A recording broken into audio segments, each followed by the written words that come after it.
gone for 9, so...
To Rob Fagg, had a heavy landing after a jump. Hearing that. Hugh was a bit concerned about his back, which you may remember he injured quite badly on the crash that he and Rob had on the Manx last season. So a long old recovery there. Doesn't want to risk that with a bit of pain to his back after that landing on the jump yesterday. Sam Tousell as well, pulling out for personal reasons. Sad to see him and Aaron retire. They've been going well. And Sam was fired up yesterday. We'll see him out very shortly, I have no doubt. There is the man in a chasing position, but I tell you what, he said yesterday, I'm having this. And he was having it. Second overall, Neil Roskell. It's almost a picture of last year's championship, isn't it? Callum Black, Jack Mawson out in front, Neil Roskell, Di Roberts behind. Neil's best result of the season actually came on the non-championship scoring Reavers Rally, ironically. He came third overall on that. Would have been wishing that had been the championship round rather than the Jim Clark the day before. John McCrone, Kirsty Riddick out of the rally as well. Quite an attrition-filled event. We had quite a few non-starters even before we got here. Lee Edwards, Harry Stubbs went off last night. We're hearing that they might be restarting, although they're still showing on retirements at the moment.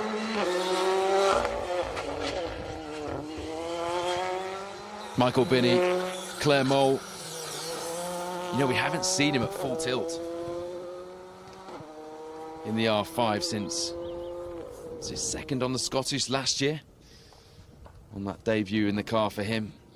Came 11th on the Jim Clark, just outside the top 10. Seemed quietly confident last night.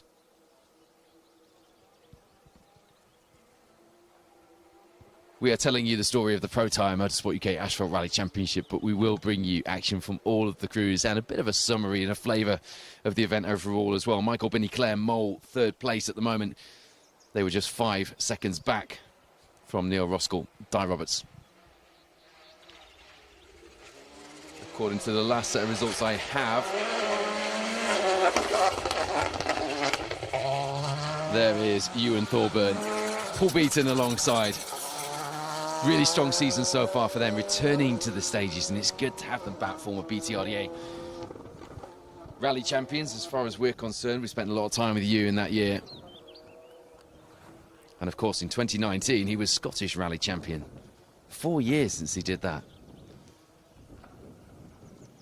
I'm Paul Woodford. You're tuned into Special Stage, bit of damage showing there on the front of Thorburns car. It's good to have you with us wherever you're watching today, whether we're in the background, a bit of acoustic wallpaper for you, or whether you're planning your day around this coverage, which of course we would fully accept. Myself, Phil Bramhill, here in the stage. We've got Sam Leonard out on camera number 2, Wayne Goldring producing in the studio, and you'll see updates on the championship social media throughout the weekend. from our hard-working organising team. And our talented photographers out there capturing the action for you as well. So no excuse not to keep up to date with what happens in the Protyre Championship this weekend. It's getting exciting. Hugh Brunton, 5th overall at the moment in that freshly repaired Skoda after he's off on the Reavers. It was quite a big one, that. Drew Sturrock alongside. He actually rolled out of the Argyll rally last year, so he needs a finish here, and another competitor here looking for some championship points. Had a top 10 at the East Riding stages to start the season, not a championship round this year. It was last year, you may remember. He won a single venue at Knockhill as well, but DNFs at the Jim Clark. And, as I mentioned, the Reavers, quite a dramatic one there, with some damage to the car to be repaired as well, mean that he comes here wanting a finish and perhaps a bit of confidence. But he seemed plenty confident yesterday, I've got to say. Nice fresh livery and freshly repaired car.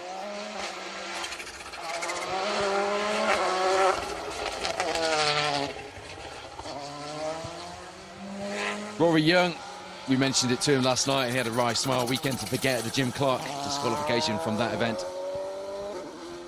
But he's going better here. 4th overall on the event. Not registered for Protyre points this weekend. Scottish Rally Championship all the way for Rory Young and Alan Cathers. Phil Brammill, I know you love this rally. And you're in a similar location to where we were last year. Enjoyed it so far? Yeah, it's great, isn't it? These midges are staying away just about. Rain staying away just about. Yeah, it's so far so good. Action's good. Yeah, find ourselves in a nice spot again in a beautiful scenery up here in Argyll.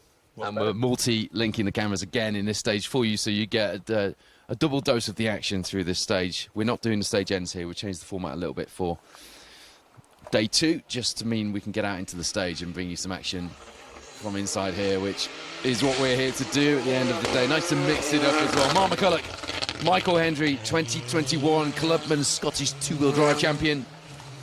It's his 3rd season in that Proton. He's getting quicker as well, finishing last season with 2 podiums on the Galloway Hills. On the Carlisle stages, he was 4th on the Jim Clark as well, and he's just behind on the overall results. Hugh Brunton and Drew Sturrock in that Proton Satria Evo. 6th overall as things stand. It's a good bit of kit, that.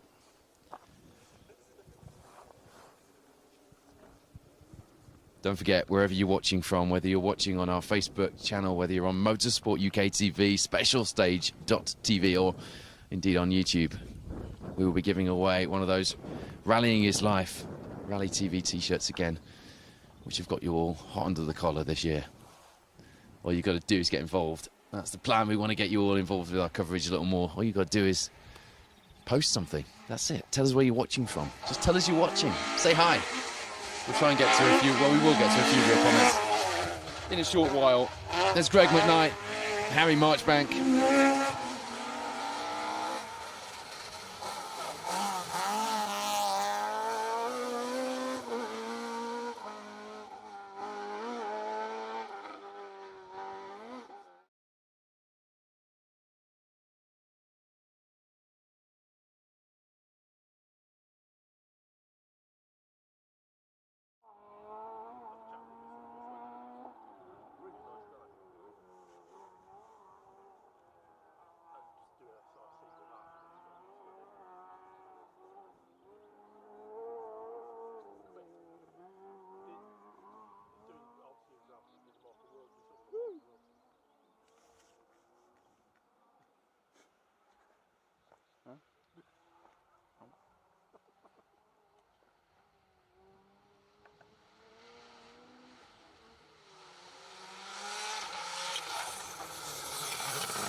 Hello to Peter Barrett watching from the back garden. Tea and bacon sarnies in hand. Sounds good.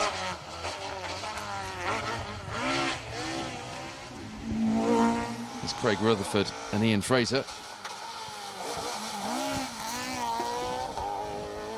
Did the Argyll Rally as a course car in 2018-19. Group N Impreza. This year returning to Argyll, competing. Also did the Malcolm Wilson Rally, Speyside and Reavers so far this year. All top 10 class finishers.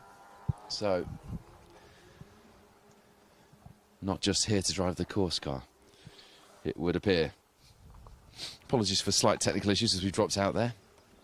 We've got multi-cameras linked across a part of the forest here at the side of the stage, and we've got a studio van a little distance away. There's just a slight issue with the link between them at that point. Darren Atkinson, Phil Sandon then. Didn't look as quick, did they, as that TR7 V8 through here. Only 4 seconds behind, though, after 10 stages. And doesn't need to fight. Mark Higgins, multiple former British Rally champion, and Carl Williamson alongside that works pair inside that TR7. But I bet there's a little bit of them that is like, yes, want to reel in that thumping V8 powered British Leyland car. Hello to Annie Mennell, watching from Yorkshire. Any connection with Dan Mennell, I wonder? Andrew Paul Size watching from Newcastle upon Tyne. David Humphreys is watching from USA in the Deep South. Where's the Deep South in the USA, Phil? Would that be New Orleans or somewhere like that? What's your geography like? Bill Giles, thoroughly enjoying the coverage from the sofa. The Manta is still bobbing its way back from Dubai. Look forward to hearing what you're doing with that. There's Gordon Morrison, Ian Parker alongside. Ian had a rough night on Thursday. We're still recovering with a bit of a hangover on Friday. I probably shouldn't say that, should I? Rally drivers and co-drivers are athletes. But he seemed all right when we saw him last night, and I presume there was no partying going on last night. Wasn't registered for Protyre Championship in 2023, but he is this year, and we're delighted to have him. Comes here 11th overall in the championship standings as well, and second, very much in the hunt for a B13 class championship. So I'd be pleased that he did register for the Protyre Motorsport UK Asphalt Rally Championship.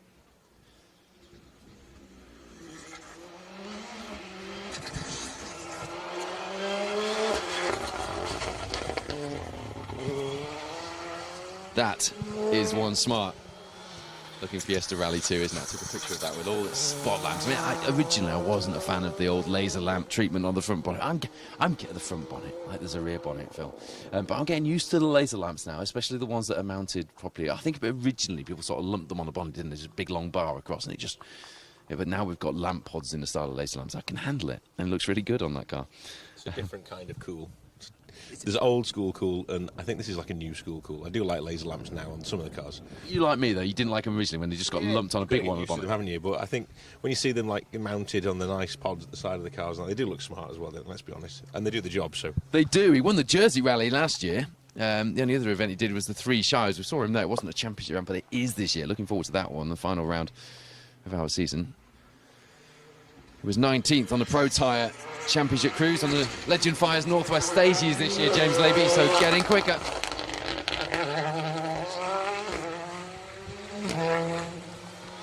There's Ian Forgan with Chris Lees alongside. Former KA Challenge competitor back in the 90s, had a Puma kit car. In those days, he probably dreamt of having a works spec, WRC spec car, and there he is in his new Fiesta Rally 2. Said that he just about, said last night, just about got confident in the R5.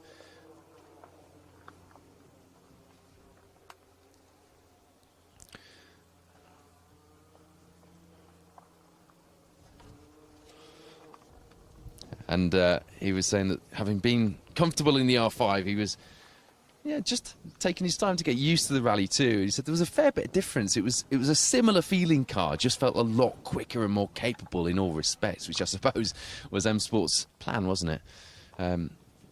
I mentioned earlier that Emma Jones commented on the stream. She won the T-shirt last time. Delighted for you, Emma.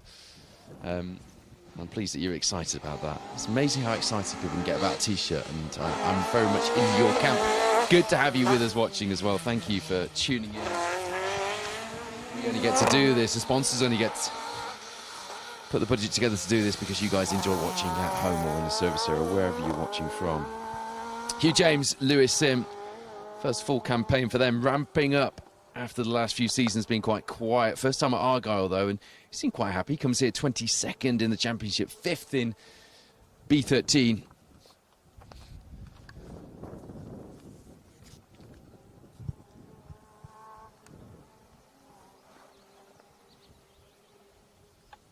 Darren Dixon, poster modelling pick, Emma.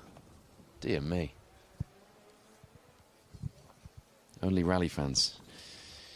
Donna Squire, hello to you. Sheldon Roberts, I agree, that TR7 does sound great. Graham Tong's watching from Bilth. Adam Clayton from South Wales, and Mark Brews watching from the Isle of Man. There's quite a few. Is there 4 crews over from the Isle of Man? We lost one of them last night, didn't we? There's Alan Morgans, one of our Welsh contingent.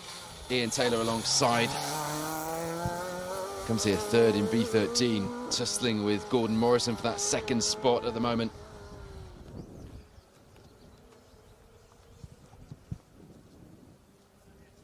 First time here on Argyll. Hard to believe that when you see some of these young guns filling this Protyre Championship, how young some of their careers are. It's only his 4th season of rallying, and really at this level you've got to say it's probably his first. He's sort of stepped up. He's a name that we've suddenly started hearing a lot about, but before that was sort of I would say a level down, and he's only in his 4th year of rallying. He's going to be one of our championship, certainly 2-wheel drive contenders, isn't he, in the next few years? Absolutely, yeah. He's certainly got the base for it, hasn't he? Brad Cole will be keeping an eye on him, I'm sure, going forward. Hello to Brad, recovering at home after that big crash on the Manx. Not even here, and I'd be awarding him Spirit of the Rally. He's watching at home and sending encouraging messages to his fellow competitors. I've seen the morning chat this morning from him. Thank you, Brad. Kev Dunn, Sean Douglas in that Nova. Not registered for championship points here, but boy are they quick, and they really should be. Because the battle between them... Steve Perez is watching from Mallorca. Seb Perez obviously in that Porsche, in the Amigos Porsche you saw last night. Struggling a little bit with the pace of Higgins. I think Seb took it easy last night, not realising quite how far Mark would get ahead in the CR7. So we'll see him on a big push today, I'm sure. Steve, Dad, watching in Mallorca, where they do a lot of their rallying at the moment. Good to have you with us, Steve. A legend of our sport. And there we go. Perfect timing, because there is that Amigos tequila beer sponsored Porsche.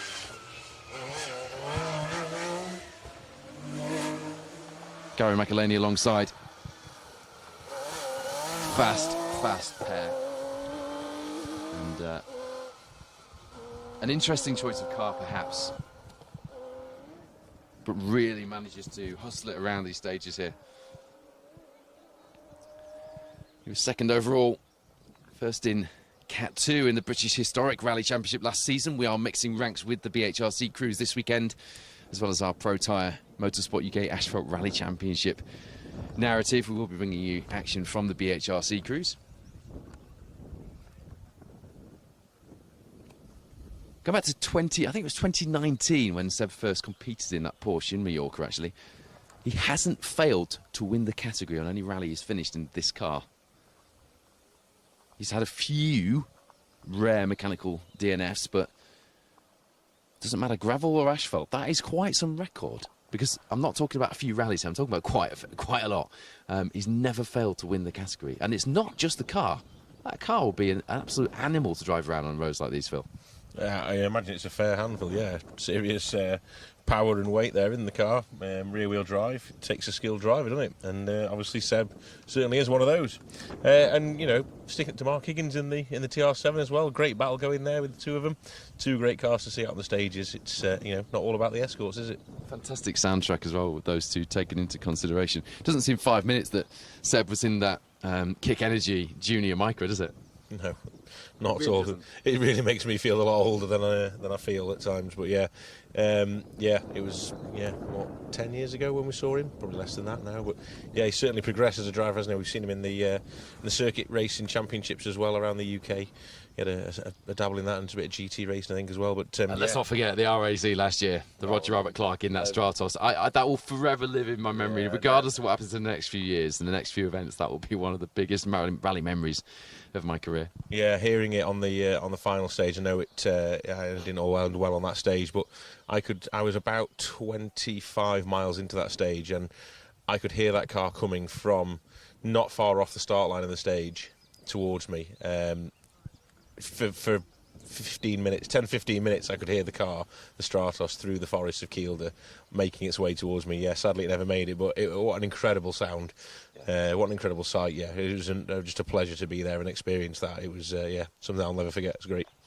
It's a haunting howl of a machine, that's Stratos. Anyway, back to the action here, and we do have a bit of a gap. Oh no, that's good. It's a bit like buses. If you start talking about rally cars and you mention a gap, sod's law has it that a rally car will arrive. Johnny McKay, Rachel Matheson in the Evo 7. Don't see many Evo 7s out rallying. They weren't the most successful or popular of the Evos. But he took a top 10 on the Reavers rally, second in class, so certainly seems to do the business for him. They were top 20 as well. They think it's a good class podium on the space side to start the season, the Scottish Rally Championship. Forgive me, I don't follow the Scottish Rally Championship as closely as clearly the Protyre BTRDA and Protyre Motorsport UK Asphalt Rally Championships, but we do keep an eye on things, and we have a special stage chat because we're all rally enthusiasts at heart, and we keep each other up to date on things. We've been talking about the Donegal this weekend, and obviously Keith Cronin taking a wheel off there was big news yesterday. Matt Edwards, though, supremely impressive across there, isn't he? So we do keep up to date and have a few things to say about all of these competitors. And ultimately, thank you to our sponsors, Protyre, and the rest of the sponsors who join us here in this championship. They're keen that we show the whole entry. Tell the story of the championship, but show the whole entry and give a real flavour of the event. And we appreciate that, because we're not in the habit of filming a few cars and packing up and moving on to the next location. That is not how we do things here at Special Stage, as you will know by now. We've enjoyed our weekend so far as well. First time here on the Argyll for me.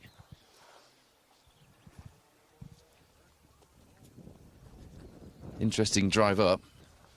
Thankfully I wasn't driving.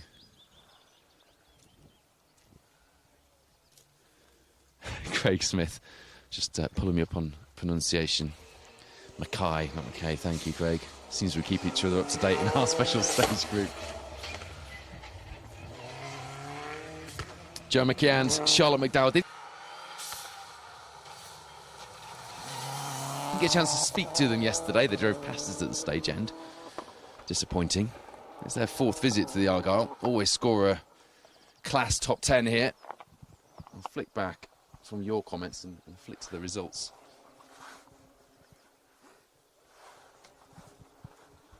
Phil's just seen that message from Craig. There was a hint of sarcasm in there as well, though, wasn't there? As soon as we keep each other up to date. Yeah, I think so, yeah, indeed. Yeah.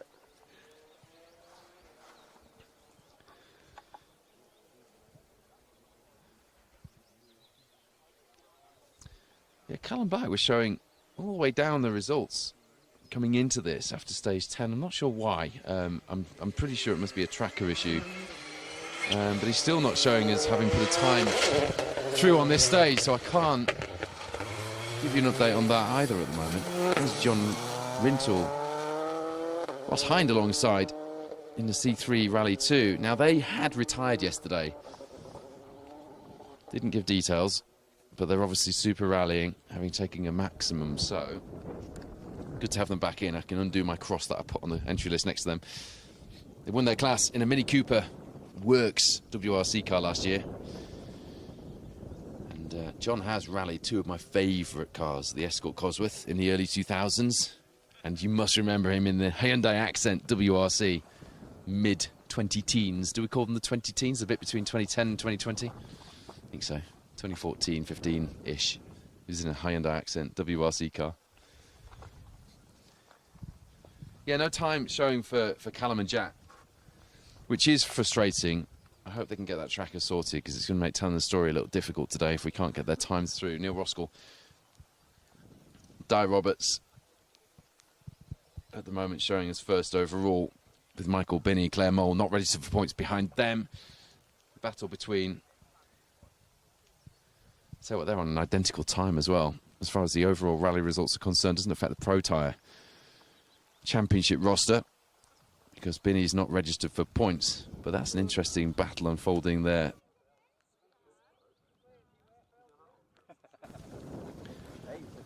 Then it's Rory Young, Alan Cathers, and we're back to 5th place, but it'll be 6th once Callum's time drops in.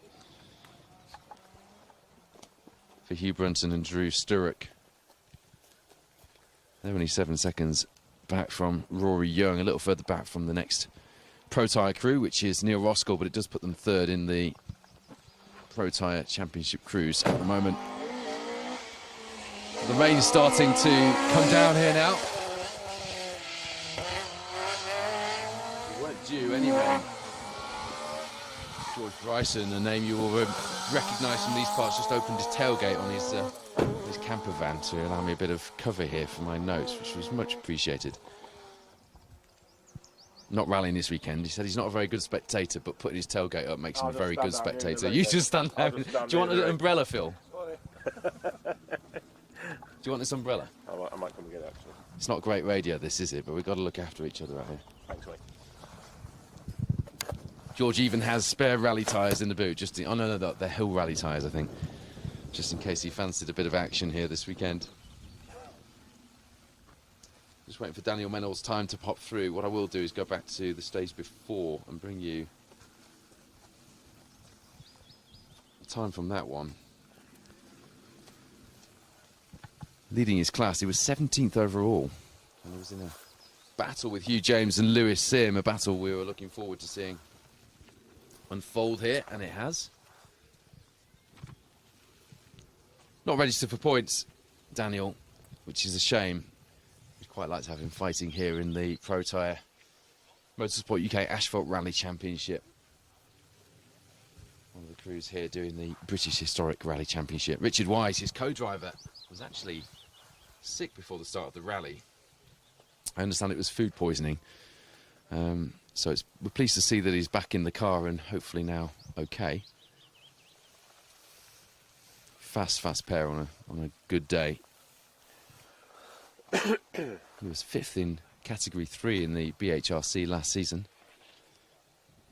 First trip to the Argyll, though, or I think it's the first time he's been here. Certainly hasn't been here while it was a closed road rally. Goes right back, traces its roots to the Burma rally.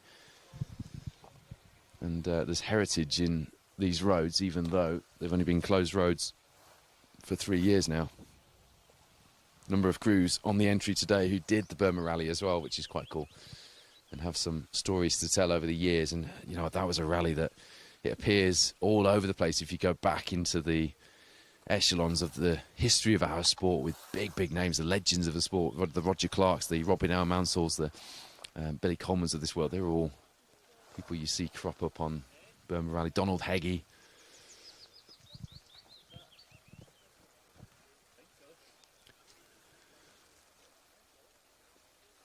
But for my first time here, I've got to say I'm impressed so far. We drove this stage actually on the way in, or drove just under a half of it on the way in here. And there were a lot of bits of evidence of people going off yesterday. There's a lot of blind corners, a lot of crests where you come round, it tightens and just drops away, and the camber's not going to help you if you're going too fast. So it is a tricky stage, and a lot of the crews were mentioning this stage, Bilek Maim, yesterday, as being one that they were just a little bit wary of. A few of them had been off here. Mark Kelly had a big one here a couple of years ago, didn't he? He rolled the car into the woods, taking out other tree stumps and bits of furniture along the way. It was luckily okay. It was in the Fiesta back then, not the Skoda we saw him in yesterday, sadly retiring before today. Still no time through for Callum Black and Jack Morton, but I'm hearing they are still pulling time out. They were, what were they, 50, 52 ahead. They were 52 ahead coming into this one, and I'm hearing that they took time out, but until we've got confirmation of that, I won't nail any colours to any masts. We have got a bit of a blockage in the stage, so we are going to have a bit of a gap here, which is fine, because that means we can have a bit of a chat about rally cars. Phil, have you had a look to see which car it is blocking the stage? Can you see? Can't really see, can you? By the way, if you want to keep up to date with the leaderboard, if you head to rallies.info, there's live results on there. As I say, not all quite showing today. I think there is an issue with Jack Morton's tracker rather than an issue with the results themselves. But it makes telling the story a little difficult. Seems that is where our championship fight is, here in the Protyre. We head to the Tour of Epping next. First time I've been to Epping for a lot of years for Asphalt. Been there for the odd bits of forestry that we've done. Same with me. It must be. Have you not been to Epping for a while? I reckon the last tarmac event was probably 8 years ago. Is it? It's been a while, yeah. I'm actually looking forward to getting back down there. We used to do sort of 2 or 3 events there a year, didn't we, Yeah, back in the day? And we used to do the Epping Challenge as well. But that must have been like 13, 14 years ago when I first started doing that, when Damien Cole was the king of Epping.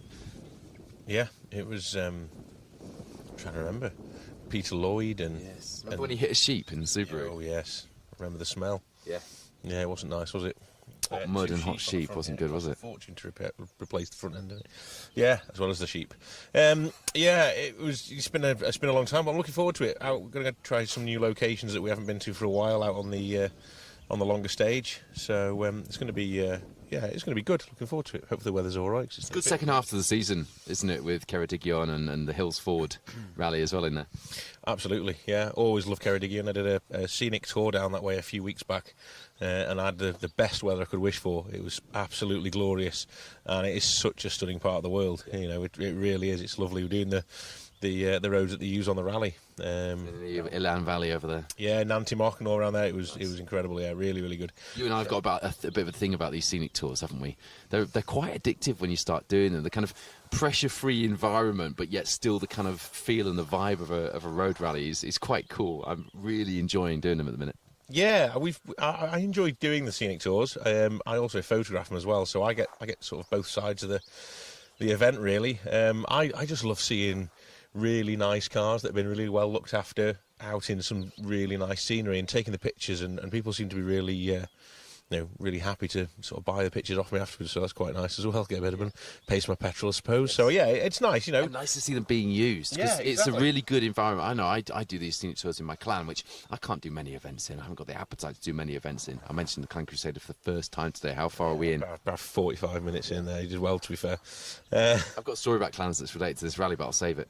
Okay, yeah. Good way to go classic car rallying. And if you have got a scenic tour happening near you, and chances are you have, then well worth checking out. And check Phil's photos out as well on Facebook, because I share quite a few of them. Yeah, I think people think it can be quite technical as well, so people are sort of off put by things. It's really simple. It's a dead straightforward way of getting out and about in your road car, your classic road car, or any road car really. Something a bit of interest to anybody. You know, everyone's welcome on them. My 9-year-old son navigated for me on the last one, and he absolutely loved it. And I thought beforehand, I said to my wife, I'll probably end up navigating half of it myself. I didn't. Yeah. He loved it. Once he got into it, we did a few practices with a road book on the road around the house, and then he was on, and he was focused. I've never seen focus like it. Yeah, Ollie's the same when we do them. Yeah, it loves it. It's good. It's good fun, and we get out into the scenery and we see some amazing parts of the world that you don't realise, and they can be on your doorstep as well. You know, last week I did one in around Derbyshire. It's about 25 minutes away from my house to some of the locations around the Goyt Valley. Just stunning parts of the world that people, you know, sort of we can whistle through on the way to Yorkshire or whatever on the A54 over to Buxton, but we don't tend to come off that road, and it's nice if you come off that road and look at the lanes around you. It's incredible. We've got some beautiful parts of the country, certainly around me, and it's nice to explore them. If you're just tuning in, welcome to our live coverage of the Dunoon Presents Argyll Rally. It's round 5 of the Protyre Motorsport UK Asphalt Rally Championship. I'm sorry to say we have got a blockage in this 11th stage at the moment. But we expect it to be cleared. It looks like there's car 33 and car 86 stuck in the stage at the minute. 33 looks like it's off the stage to me, Phil. It does, yeah. If there's a blockage, it's not the car itself. Looking at that on the tracker, 33 will be Michael Harbour and Cameron Dunn. one of our Protyre Motorsport UK Asphalt Rally Championship crews. 86 would be, who's 86?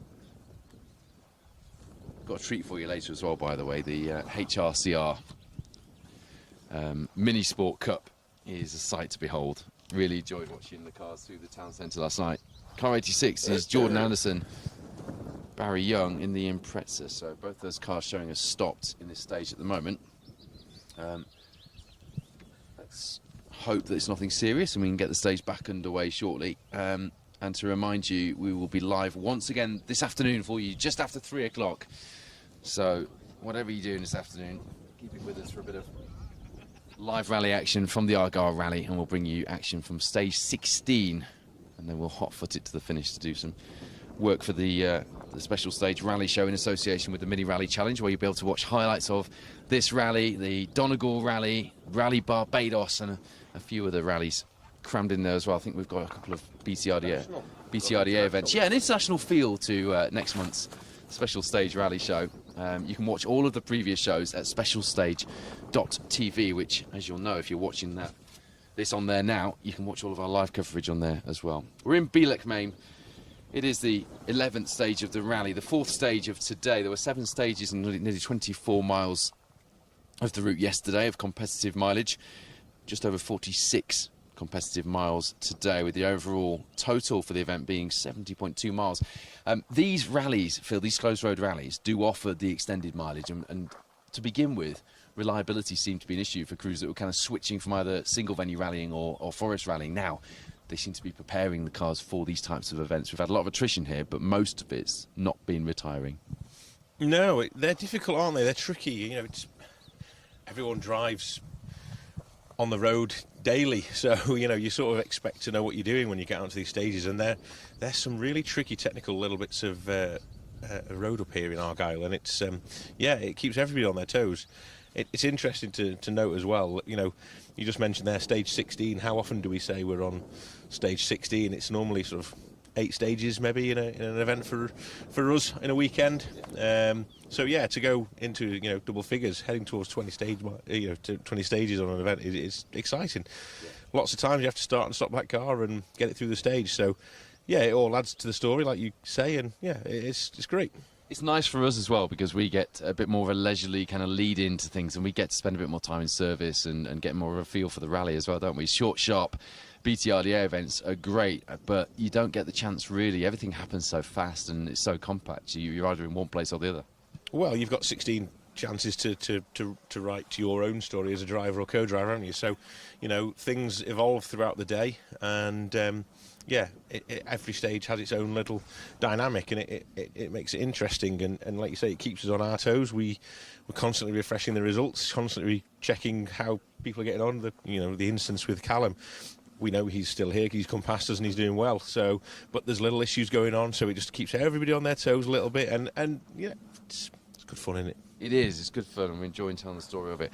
Hello to you if you're watching on YouTube.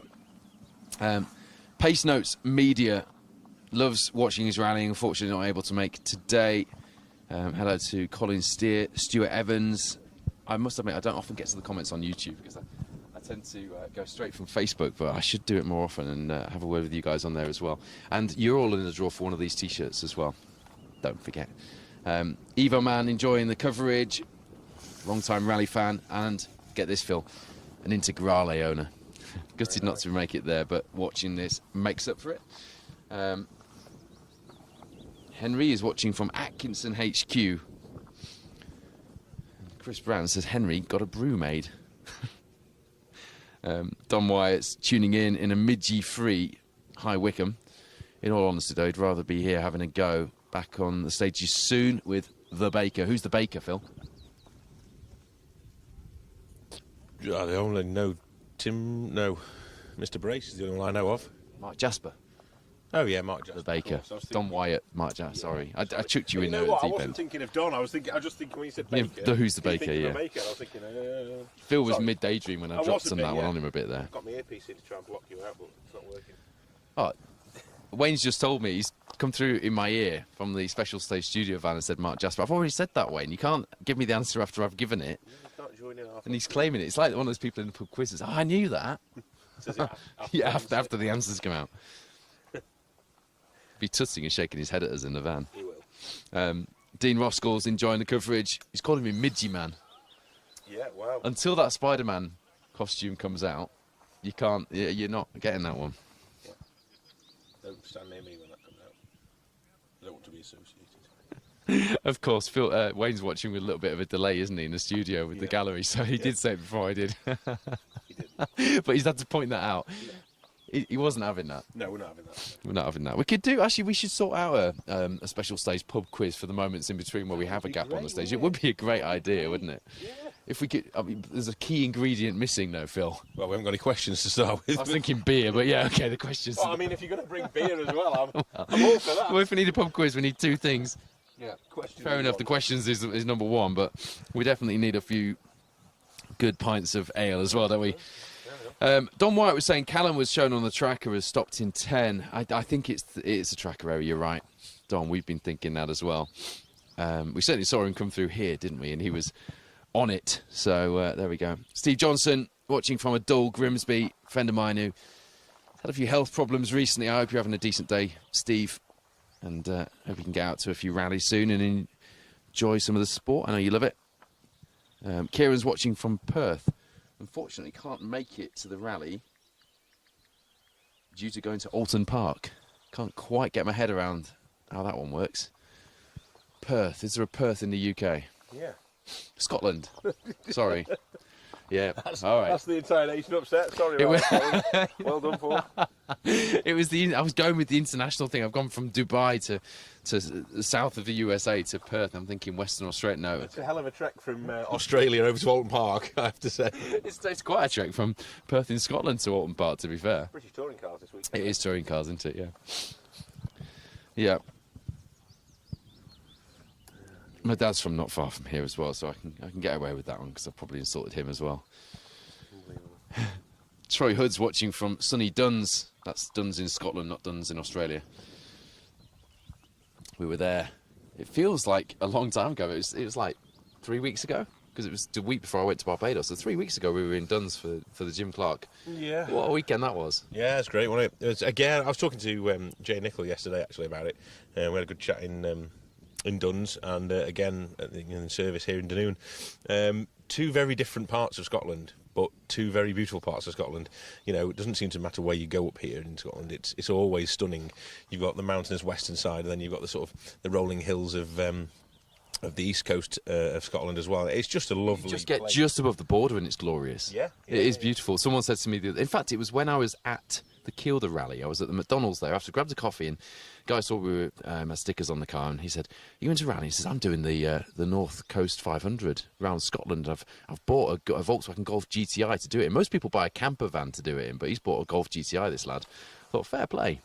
That's yeah. He's got a tent for it. I don't know if there's a trailer tent or something that comes out of the roof, but a Golf GTI on the North Coast 500 would be brilliant. It'd be good fun. You need to do it at the right time of year though, because it'll be full of camper vans, and then you'll be just crawling around in your GTI, which will be a bit. Is that it? It's a bit slow going then. Yeah, but it's an incredible route. My advice, if you've done it? I've not done the full North Coast 500. I've done bits of it, and my advice would be, don't just stick to that road. Come off it and go and explore. There's so much other stuff to explore around there. I explored a bit when I did the first part of the route in a Volvo 850, and I broke down. I had to explore a bit of it just to get off the road, and was stuck there for quite a while waiting for someone to come and fix my coil pack. Oh dear, that's not. They don't have coil packs for Volvo 850s on the A vans these days, as I found out. Not around the North Coast 500. Chasing cars. This is a comment you made earlier, Phil. He's quite enjoying the smell of mud and hot sheep. Not something that he thought he'd be hearing this morning. Classic. I say he. It could be a she actually. Chasing cars is gender neutral, isn't it? Yeah, I mean the smell of lamb is something that I love, but not when it's on the front of a rally car. It wasn't an appetising taste or smell. I didn't taste it, but the smell wasn't good off the front of Mr. Lloyd's Subaru. Yeah, it was. I remember it pulling into the stop line at the end of the new road, and it was a bit of a mess. Yeah, and I remember how gutted he looked as well. Yeah. Because it was a beautiful car. I don't know where that car is now. In fact, that car, the mechanicals of that car were used for the car that Mark Higgins did the Manx record in, I seem to remember. Yeah, I'm pretty sure that's right, actually. Yeah, I think they were taken and put into that. I think you told me that. Did I? I think so. I'm not usually one for knowledge. But You're not, but I think you did tell me that. I might have made I it had up. a little deja vu moment there. I've probably made that up then. That's probably not true if I've said it. Glyn Davies says, morning, Paul, Phil and team. Have you dried out from last night's coverage? Yeah, I have actually. I'm wearing the same clothes. Well, not the same clothes, but the same top I was wearing yesterday. I thought it'd be a bit wet and sticky, but... You had a hotel room to dry out in. I didn't. I had a van. Are you not dried out then, Phil? Sort of. It was a bit steamy in there this morning when I climbed in, I must admit. No, he was going to say something that he's decided. I'll have producer Wayne in my ear if you say what you were about to say then, I think, looking at your face. Glyn's watching from an armchair in Kidderminster in Worcestershire. Doesn't state whether it's his armchair or someone else's. Graham Avis watching from Eagland Hill in Englandshire. Wishing good luck to all the Garstang and Preston crews. Quite a few of those out this weekend. Chasing cars, cheering on Sven Grube in the Tiger liveried Mini. He was enjoying himself last night, wasn't he? Having fun, wasn't he, in the town centre last night? Yeah, it was good. Good to see him through there. Yeah, it's his second ever rally. Is that right, or have I made that up? He did Angle. No, I think he's done a couple, hasn't he? But yeah, it's his first season of rallying, certainly. Whether it's his second or third. First closed road, maybe. He certainly did Anglesey the other week as round of the Circuit Championship. So I remember seeing him there. Yeah, I had a feeling it might be his first. It might be his first closed road rally then. Yeah. Jane Day's watching from sunny Aberystwyth, just rubbing it in that it's sunny in Aberystwyth. It probably won't be when we go there. But I have great memories of stood there on the seafront in Aberystwyth. The second time I've ever been there, I dropped a classic car off in Aberystwyth once and didn't see much of the place. The second time I was stood on the seafront in front of all those lovely colourful houses watching the Puma Rally 1 WRC car doing donuts and pirouetting down the front in front of the fans with people climbing out of windows on three-storey houses to sit on the roof covers and it just felt very European, didn't it? It was a special day, wasn't it? I enjoyed that, yeah. I'm going to be controversial here and say that I'm not a massive fan of the WRC cars currently. I prefer a more sort of road-looking car rather than something that looks a bit futuristic and out of a prototype shop. However, my views changed on that quite considerably when I saw the car up close and heard it up close in Aberystwyth. It was incredible.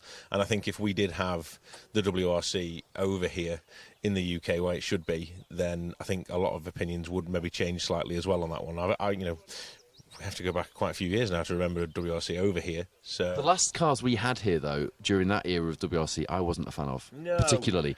And like you, until I saw that thing up close. I mean, I first saw it in the Malcolm Wilson at the beginning of that season.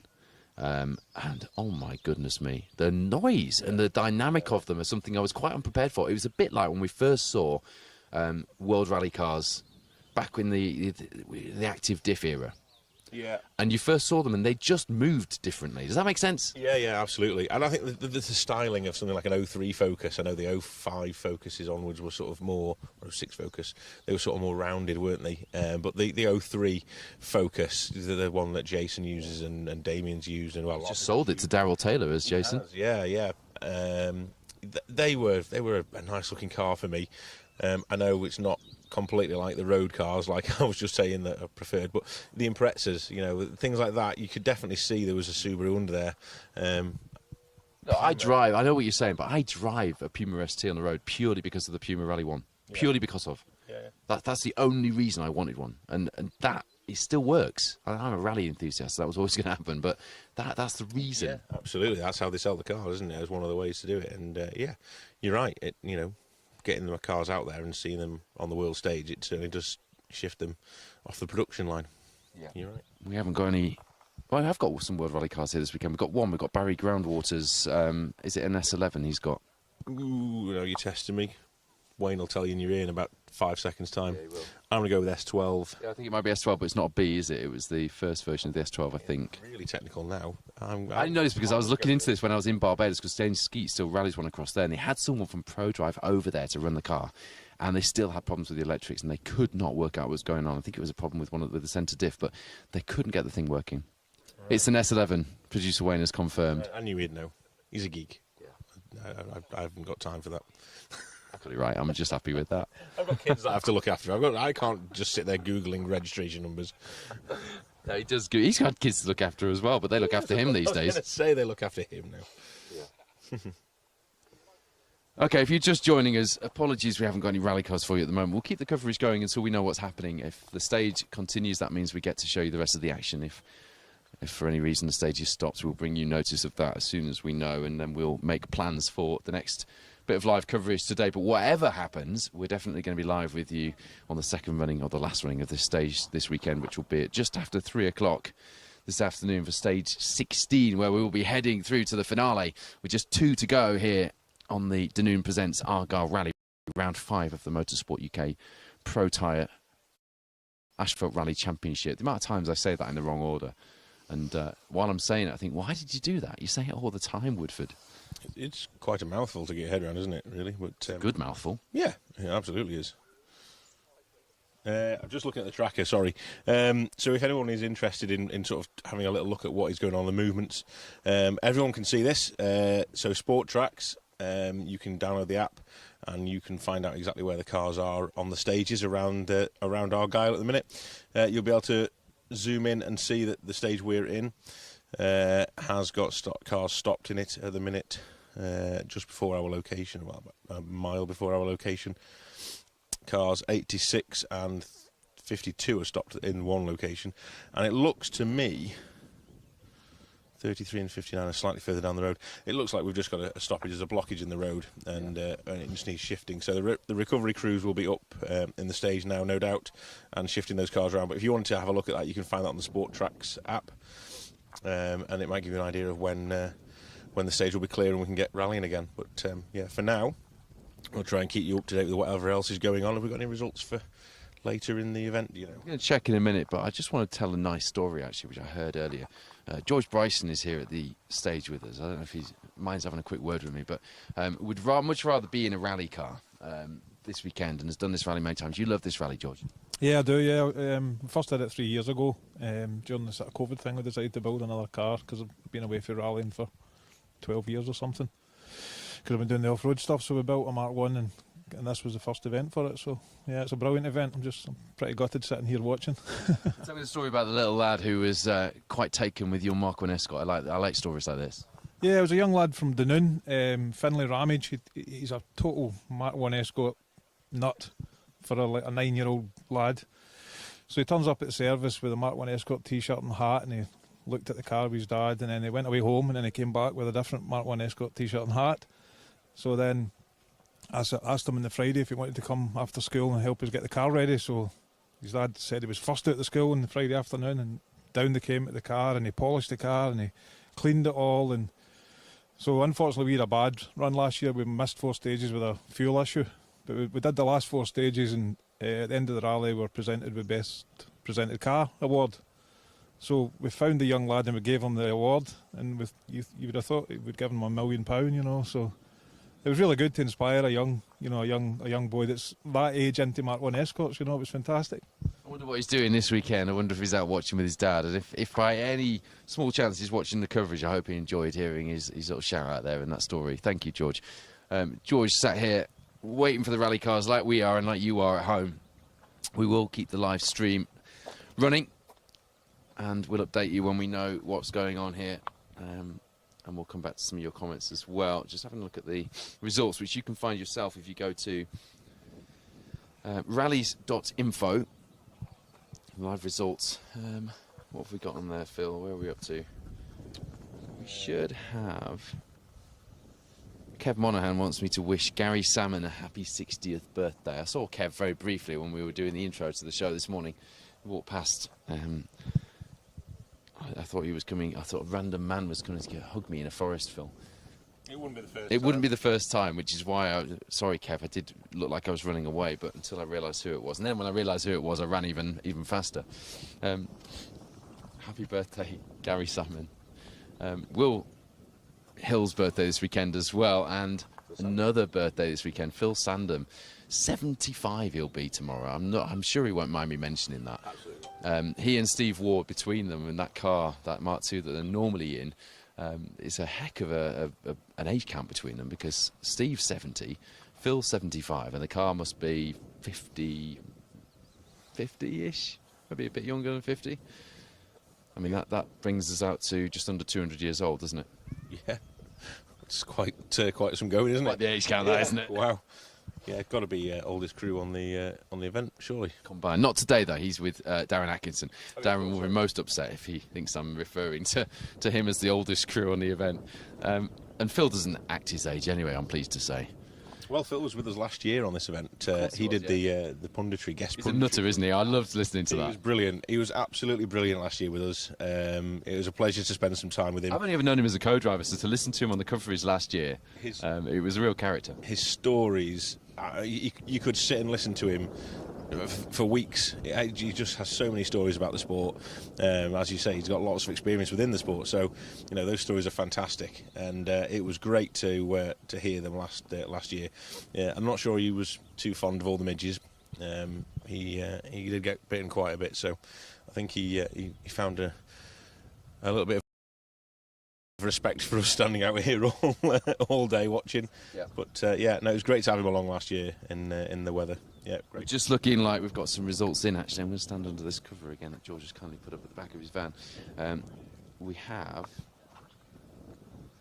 times in for Callum and Jack here. Okay, so Callum and Jack there, whatever issue their tracker was having, it's now sorted. They've got one heck of a lead out in front here. This is now where Callum is very good at this. He's very good at managing an event once he's got a lead. You don't often see mistakes out front from him, so I don't want to jinx it or say anything too early, but Callum Black and Jack Mawson have really got a management job to do now with a over 1.5 minute lead over Michael Binney and Claire Moore in the overall rally. But most importantly for them, it's a 1 minute 40 lead, because there's only 4 seconds between that fight for second overall between Neil Roskell and Di Roberts and the older model R5 Fiesta of Michael Binney and Claire Moore in second place, splitting the two Protyre Motorsport UK Asphalt Rally Championship crews in that third top 3 position, overall.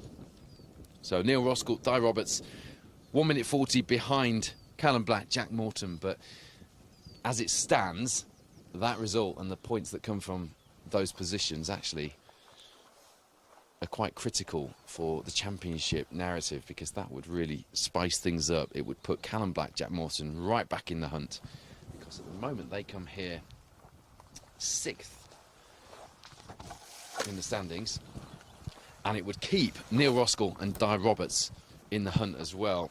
They come here 4th in the standings.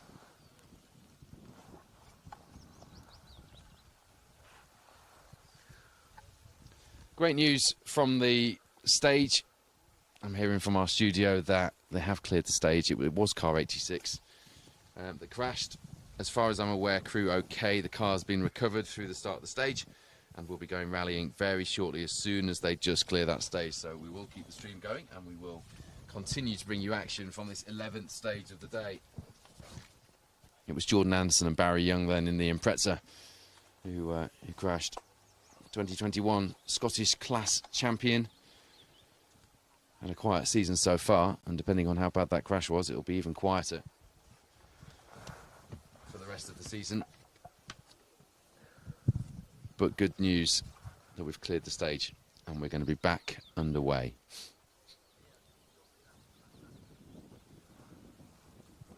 So, action about to restart here.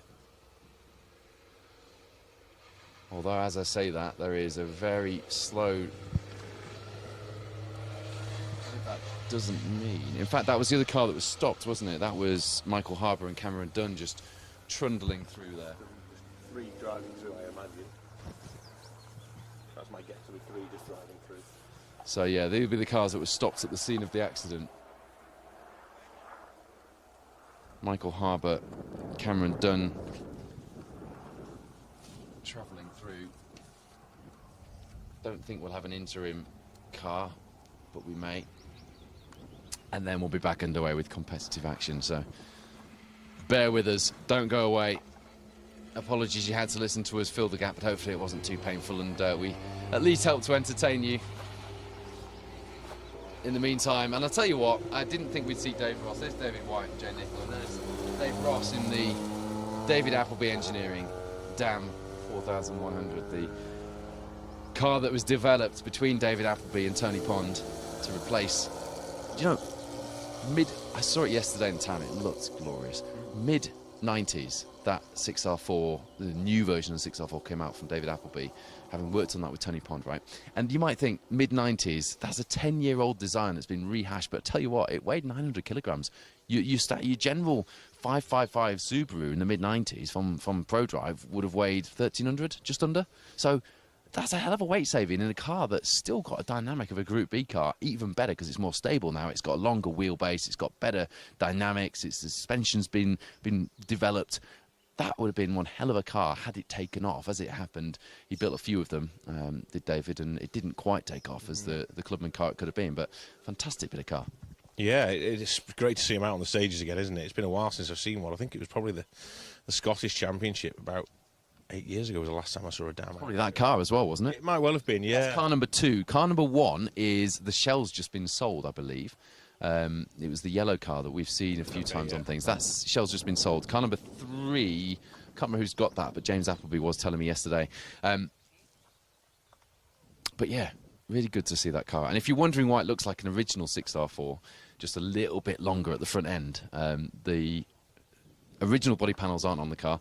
It would have had, as a Dam, it would have had the rounder kind of Metro GTI style bodywork that came on the Dams. It looks a bit strange when you first see it compared to the 6R4, but at the time it was much more current, and David was keen to make sure that the commercial aspect was as good as the mechanical aspects of the car. And it's a really clever concept, a clever program when it came out. But that's just had the older model bodywork. Well, actually, it was made specially for it. Apparently, Dave knows somebody who's got the moulds, and they remade some bodywork for him, just a little bit longer, and it's got a split front end, so the front wing split in two, and it's yeah, it just looks a little bit more like an original 6R4, but the proportions don't quite look right. So if I hadn't known that was a Dam, I would have looked at it and thought, something about that doesn't look right. It just looks a little too long, and that's why. Certainly sounded good. It did sound good, didn't it? Even coming through at non-competitive speed. So that should be it for the cars coming through at non-competitive speed. We now expect to have cars coming through competitively. Just check the tracker. Phil's just going to check the tracker. My multitasking runs to having the results in front of me, the production notes in my other hand on a clipboard. I use paper notes because paper doesn't run out of battery, but paper does get wet and turn to mush like it did last night in Dunoon Town Centre, so there's no perfect solution.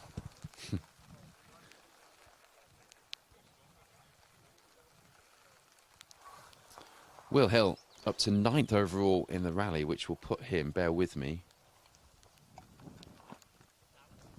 4th overall in the Protyre Motorsport UK Asphalt Rally Championship standings.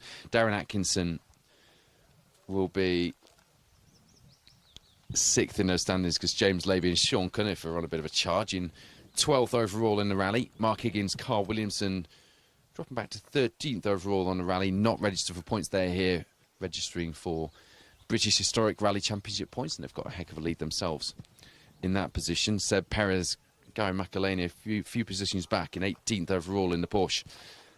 Took things a little too steady. I didn't speak to Seb last night after the first day's stages, but speaking to someone else who did, Seb was just a bit surprised at how far Higgins was able to pull away in the TR7 last night. So perhaps Seb and Gary just taking things a little steady for the first night and maybe just misjudging ever so slightly the how much they were safely able to back off without doing too much damage to their chances of taking an overall British Championship win here. But there is still another leg of the rally to go this afternoon, another loop of stages. So still, as we say in this sport so often, a long way to go. Hugh James and Gordon Montana Morrison are locked in a bit of a battle in 16th and 17th overall, 3rd and 4th in class respectively. That looks like being a good little battle, actually. I look forward to seeing that one play out. Three seconds the gap there between those two B13 escorts, and not that far back really from, well, they're back from 37 seconds back from Darren Atkinson and Phil Sandham, who went ever so well last night, and made a good tyre choice, and we're quite confident out there in those stages in the dark, and seem to have pushed on again today. So 37 seconds, the gap back to second in the B13 class at the moment. The battle for our two-wheel drive cars in the Protyre Championship. Phil Bramwell, you look like you were going to say something very profound. You had that face on you. Well, a little update. We've got an interim safety car coming through now, so we shouldn't be too far off. The track is showing the guys that are coming through non-competitively towards the end of the stage now, so that's good news. We're not going to be too far off getting underway again.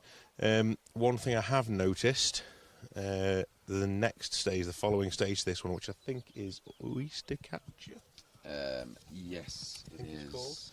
It's the Otter Ferry stage, as I was told. Yes. As George pointed out to me earlier. Yeah. We have a car that's parked up and has been stationary for 4 minutes. Mr. Mennel in the Escort. Oh, no. It may As be I've a taught- tracker issue. yeah. It may not. I don't know. Don't jump to any conclusions just yet. It just shows on the track that It's Lock Fine, actually, after this one, isn't it? Fine. Sorry. Yeah. Lock Fine. That's it. Yeah. Yeah, parked up at the side of the road at the minute, so we're. It may just be a tracker issue. Let's keep our fingers crossed for that one. But yeah, car hasn't moved for 5 minutes. It says. Oh, that'll be gutting for them if they've not made it through. They've been my driver of the day, so the rally. They've done a really good job. Yeah, I said earlier, on the right day, Dan is so fast, and The town last night was incredible. yeah, he enjoyed himself as well. He got to the end, and he went, "That were mint." Was it Dan that spun at the finish line? Yes, he did. Yeah, flying finish on the second one, I think. Yeah, he was flying. Really was flying. Yeah, it was good to see. Quite a few actually had moments in the town centre stage last night. Proportionately, given it's only a 0.7 of a mile stage, quite a few little issues for people. So from here, Belek Main, where we are now, the 11th stage of the day. Our crews go to Lock Fine, as I just said to Phil. 4.4 miles through this one, then 6.4, almost 6.5 miles through Lock Fine. Up next, then Whistlefield, a 3.3 mile stage. And then we repeat the same loop that we've had this morning, this afternoon, the first stage this afternoon, kicking off just after 2 o'clock. Cars launching into that 2.5 mile Fearnock stage. Then Kilmodden, 5.2 after that. Then we're back here for Belek Main just after 3 o'clock, and we will be live with you at around 3 o'clock for that stage. Bear in mind now there will be a bit of a gap halfway through that stage, won't there, unless they manage to regroup at the lunch hop. It's a hell of a regroup, that. Yeah, there'll be a fair regroup, I imagine. We should catch a bit of it back, I think, for the afternoon stages. But we've got a nice little spot chosen for our next location, a bit further on down the stage. Nice long flowing shot. Should be good. Should be really nice to see the cars coming down towards us at some lick as well. Full tilt. The stage obviously used to be used not obviously, but it used to be used the opposite way around, didn't it? It has been used the other way around. When Mark Kelly went off, it was used the opposite way around, because he was coming downhill, wasn't he, when he had his off? Yeah, it's actually just where the car's coming to shot here. It's probably about half a kilometre further up the stage from where we are here. A testing little section we're in here with quite a few corners, then it starts to open out and head down the hill, and a long fast section, which is very narrow everywhere. Just got the car slightly offline after a crest or a jump or a bump, I think, and went off quite heavily into the undergrowth. And there are some nasty little bits on the inside, just on real tight. They're all on tight corners with a drop after them, but there's some nasty bits where the road kind of just falls away on the inside. So if you were to take a cut, you're going to be finding yourself at the wrong side of the road very quickly. I think it was a good job that you were asleep in the van when we came up, because it was narrow in a car, and I know that you were asleep in the van. It must have been very narrow for a long wheelbase Iveco van behind us. But yeah, it's a tricky little stage, this one. I was sat in the studio seat in the back as well, so I was facing the wrong way. So even when I did wake up, I was completely disorientated. Yeah, absolutely. You know, air stewards, they fly backwards, don't they? Because it's safer. So maybe that was the reason you're in that seat, to keep you safe. That's exactly why producer Wayne stuck me in the back facing the wrong way. Maybe I should travel back to Cheshire and backwards down the motorway, because it didn't feel safe coming You're up. going back in that, aren't you? I am, yeah. It's a long drive back down to Cheshire after this. So I've got a lovely executive travel van from Hills Ford, which Paul Morris, our championship coordinator, is driving. Yeah. It's very comfy. Very swish, yeah, I saw that, yeah, very nice. Quite a few people looking at it on the ferry as well when we came over. That ferry's exciting. Everyone else sat in the van. I was like, come on, let's get out. We're on a ferry. I'm like, yeah, we've done it before. I'm like, I think it was brilliant. And I got out, I wandered around. I looked at, there was a rally car on there, so I had a good look at that. And I imagine you did a reel.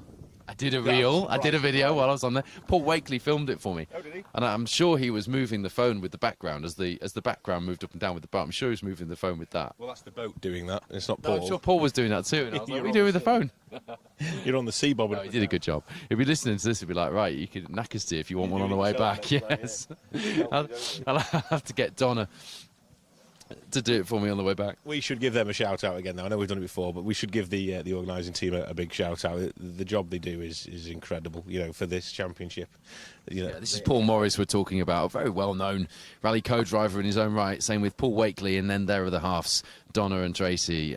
Yeah, Phil's right. They do this all along with a full-time job, all full-time jobs, and they're also planning a wedding at the moment as well in Cyprus, which just adds to the burden. But they've got so much to do, and this championship is just never-ending for them. When I'm with them, and this is the first season I've done odd events in the last few. It's been a long time since I did this season full-time, and that was back in... who was doing it back then? Andrew Hale was running the championship back in those days. But I have a lot of exposure to the work that they're doing behind the scenes and how much goes in and how much demand there is, rightly so, reasonably so, from the competitors. And it's just incessant. It's non-stop. Oh, yeah. It's completely non-stop. Paul will ring me at, God knows what time on a Wednesday evening, and he'll tell me about the latest thing that they've got to do, and he'll asks for an opinion or wants to just discuss it, and goodness me, it just never stops. Yeah, and when you've got a registration like we've got for the championship this year of over 100 for the first time in the championship's history. Yeah, it's incredible, isn't it? So you've got to remember there's potential for over 100 people there ringing him, asking questions, wanting to know things, about the championship, the best way to go about doing things. He's the man to call, and his phone, I imagine, never stops ringing. He's a busy man. Like you say, he's got a full-time job as well. So to keep the championship going like he does, and to be at the events, and to be out there and doing his very best for the championship. Along with Donna and Tracy and the other Paul and everyone as well, involved with the championship. Everyone has their place, and then everyone works well together. It's a great little setup. So, yeah, big shout out to all the Protyre Motorsport UK Asphalt Championship organising team.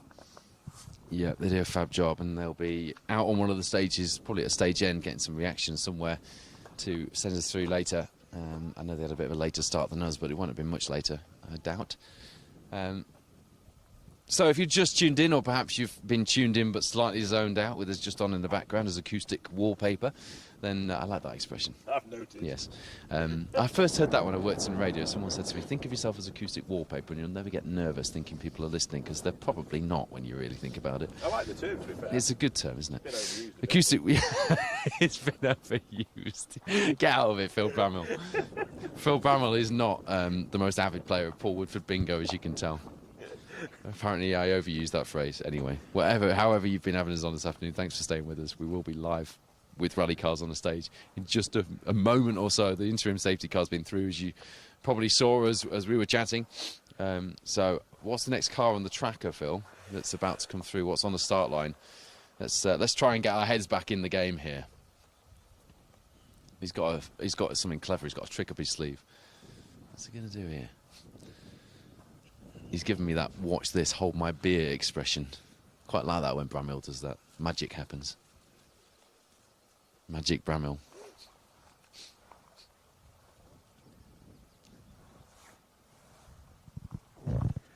Try and find out off the tracker where the cars are. Yeah, just let me know where the cars are on the tracker, Phil, if you can. Hopefully the signal's out at the start and we can see the cars going in. Yeah, let's have a look, see if we've got any more stage times coming through. We should have stage times now. Got some times through for stage 13 at the moment, but not enough to... So I'll give you a quick rundown then. But Callum Black, Jack Morton still lead the way. Phil, give me a thumbs up. So on the tracker, it looks like we have got cars through the stage, have we? Yeah, it looks like car 34's gone in off the tracker. Car 34. Yeah, Ben Crump, Ian Beaumont, who were doing a good job. They were second in the two-wheel drives last night, for some of the night at least. Doing a good job of staying on Darren Atkinson's coattails in their Mark II. So Callum Black, Jack Morton lead the way at the moment, overall in the rally and in the Protyre Motorsport UK Asphalt Rally Championship. Neil Roskell, Dyer Roberts are in second in the championship. 1 minute 40 behind, split by Michael Binney and Claire Mole on the overall rally leaderboard at the moment. Ewan Thorburn, Paul Beaton again not registered for points behind them. Same story for Rory Young and Alan Cathers in 5th place. And then the third of our Protyre crews, and in 6th place overall at the moment. Coming back from that heavy impact on the Jim Clark Reavers is Hugh Brunton, with Drew Sturrock alongside. And then we go back to William Hill in 4th of our Protyre crews, who's back on the overall leaderboard inside the top 10. An impressive performance on his birthday weekend. No, well, not many birthday shandies, I shouldn't imagine, given the late finishing time they'll have had last night and given how well he's performing in that car today.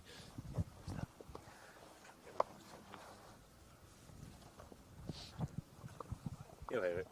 And then the first of our two-wheel drive crews at the moment, Darren Atkinson, Phil Sandham, and they're on the back of that TR7, 8 seconds behind. So Mark Higgins, Carl Williamson did pull 4. I did say they look quicker, didn't I? Coming through this one, they've pulled 4 seconds out through this 11th stage here. So 8 seconds now the gap. But that's not the battle for the championship two-wheel drives. It's just a fun battle I'm watching play out between the David Appleby Engineering TR7 V8, which really seems to be on song now. Mark was delighted. He said, you know, having done a lot of development on the car, and let's face it, when you bring a car like that out, it does need developing. He said last night, I'm delighted I get to speak to you. I haven't had to sort anything out on the car today. It's been working well, and it's been fast as a result, and he had one heck of an advantage in the British Historic Rally Championship field, didn't he?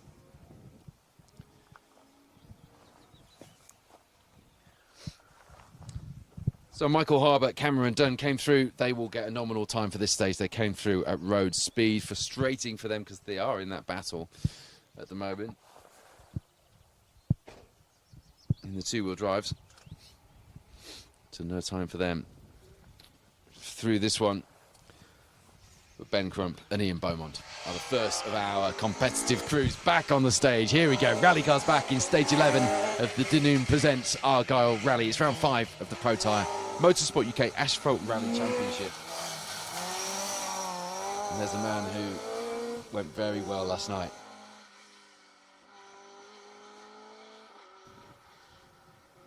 Had dropped back a bit this morning after last night's results. At one point, as I say, he was second in our two-wheel drive crews.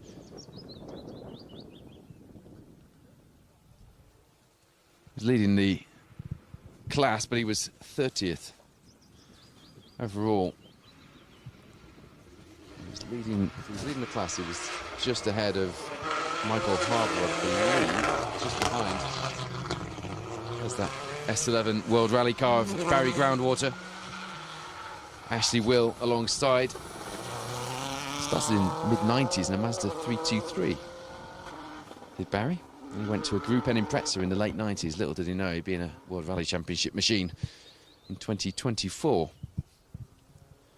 It seemed like a long time ago now. So yeah, the gap between Ben Crump and Michael Harbour was 7 seconds coming into this stage. You saw Michael Harbour, Cameron Dunn. That's why it's so frustrating for them that they'll have taken a nominal time coming through this stage, but that is the nature of the game. At times it goes your way, at other times it doesn't, but it's an opportunity for Ben Crump to push on. Already got that lead in the B11 class here in the Protyre Championship, which, as you're looking at an entry list in front of you, will be class, let me just get this right, class 4, Phil? B11, I think it is. It's hard. I wish that everybody would keep to the same class structures, because it's very difficult to... I think it's class 4, B11.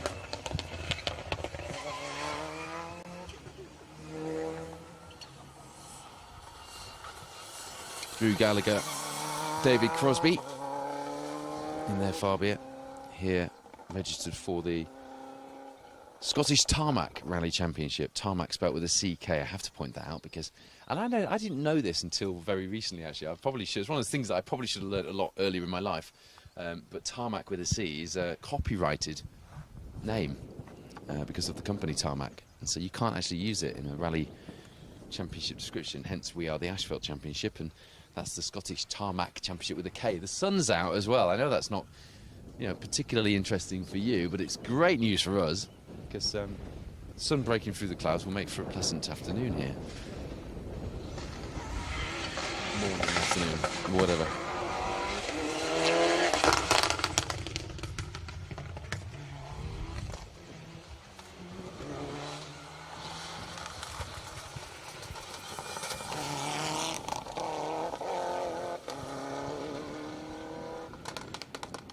Nathan Bolton, Phil Kenny, 27th overall. 5th in the class. There's a lot of Evo 9s. That's the overall class position, by the way. A lot of Evo 9s here. Battle of the Mitsubishis on these Scottish stages this weekend.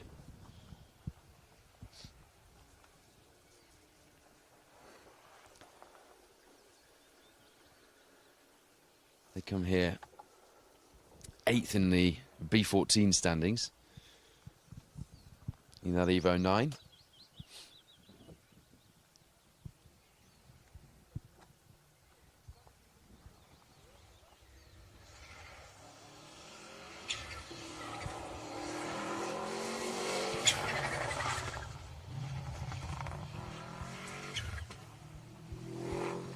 And there's Rob Cotton with Ethan Kidd alongside. 28th overall, 6th in the class. Pushing on through there as well. Nice looking car, that. I do like a nicely prepped GC8 Impreza. Yeah. In his first season of rallying since graduating from the juniors in 2018, he went to uni and did mechanical engineering, so he's just graduated and he bought himself that Impreza as a present. Nice present, isn't it? And well deserved as well. I think he said he took a 2-1, did he say, on the stage end last night? We had a chat to him. So he's out of uni, back into rallying, and he said he's been doing a few targets to try and keep his hand in. He seems to be doing well. 6th in the class, and it is quite a hotly contested class as well this weekend, Class 2. So congratulations on the degree, and great to have you back out rallying with us, Rob.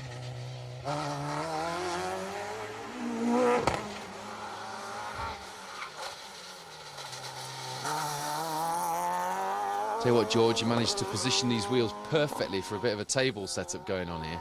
I've only just realised it, but... There's Stephen Smith and Daniel Johnston. Whose wheels are they? We should give them a shout-out. Rob Agnew, thank you. Your wheels are doing a marvellous job here. Just watching me like your food and everything is. He speaks from experience. Steve took some time out of the sport, had a rotten season in 2017. And that is one heck of a car. We chatted to him last night, didn't we? At the stage end, and I've got the camera to point in. It's like a world rally car crammed into a Mark II Escort, that thing.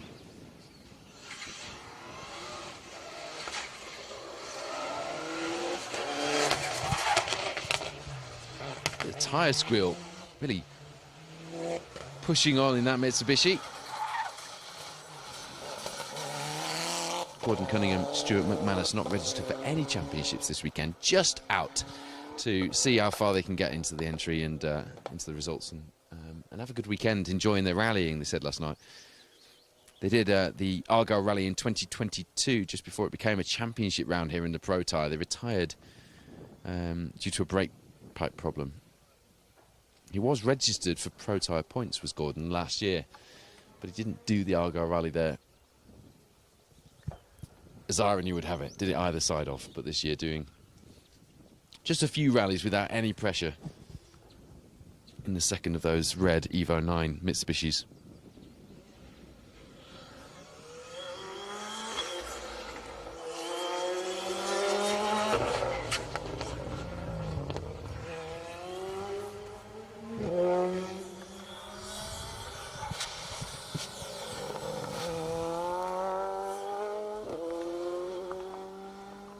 Anthony Eaton, Ian Jackson.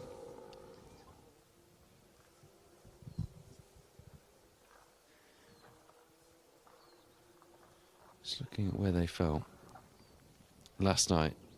They seemed quite happy with themselves last night. 32nd overall, and that's the rally overall, not the Protyre at the moment. 14th in the class. That class for the R5 WRC cars, Class 1. Supremely competitive class. And that is B15 in Protyre money.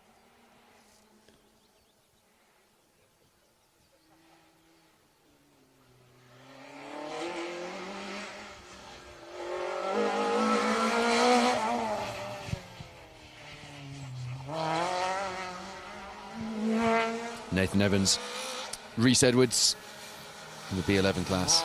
No points on the board so far in the Protyre Championship, but they are registered for points. He was registered last time he did the Argyll Rally in 2022. He took 8th Protyre in the overall leaderboard, 3rd in class that event, so we'll be looking for a similar today to get some decent points on the board. Only did the Three Shires Rally, I think, in 2023 from memory. He certainly retired from the Three Shires, I know that. But this rare outing this year will be probably a good barometer of how up to speed he is. Nathan Evans in that Clio RS Rally 3 ahead of a 2025 championship campaign. There's Ross Jarrett, David Robson. Ross in his first year of rallying. It's his 5th rally as well. He's really racking them up this year. But get this, first year of rallying, took 8th in class on the Jim Clark.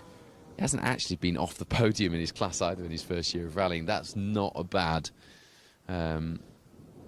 yeah, I saw that earlier actually. Yeah, David White needed a Clio 182 and Nathan Evans in that 197 we just saw through had sorted him out a starter motor because he worked out... Yeah, it worked out that it was a similar or the same piece of kit.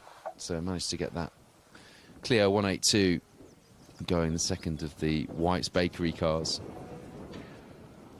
But a nice bit of camaraderie within the championship there. Always a risk as well, giving away a part like that, because you never know what you're going to need later in a rally. So nice sportsmanship from Nathan.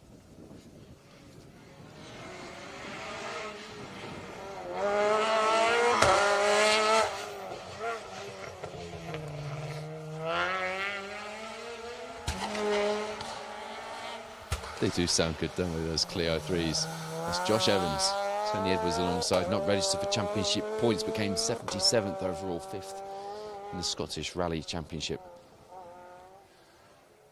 Leaderboard last year, he was super rallying, had a bit of an issue. It was Josh's first rally, the Argyll, last year, I think. He's done a bit of a warm-up this year at the Agbo. Came 8th overall, 2nd in class in that little Larry little Clio of his. You just tuned in, welcome to stage 11 of the Noon Presents Argyll Rally. It is round 5 of the Protyre Motorsport UK Asphalt Rally Championship. There's David Hardy, John McCulloch. They came 5th in class last year on the Argyll Rally. Used to do the Protyre Championship when we were, I was last doing it probably 12, 13 years ago in a Subaru. He was B13 champion in 2014, switched to the Escort for the 2019 season. Did do the Argyll last year, he told me last night at the stage end. As I say, he came 5th in class, so was quietly confident. Knew to respect the lanes here, that is for certain. John McCulloch, long-time co-driver alongside David in that very well prepared Escort, now registered for Scottish Rally Championship points rather than Protyre points.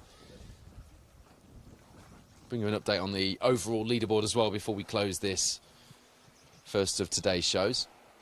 And to remind you, we'll be back with you just after 3 o'clock this afternoon.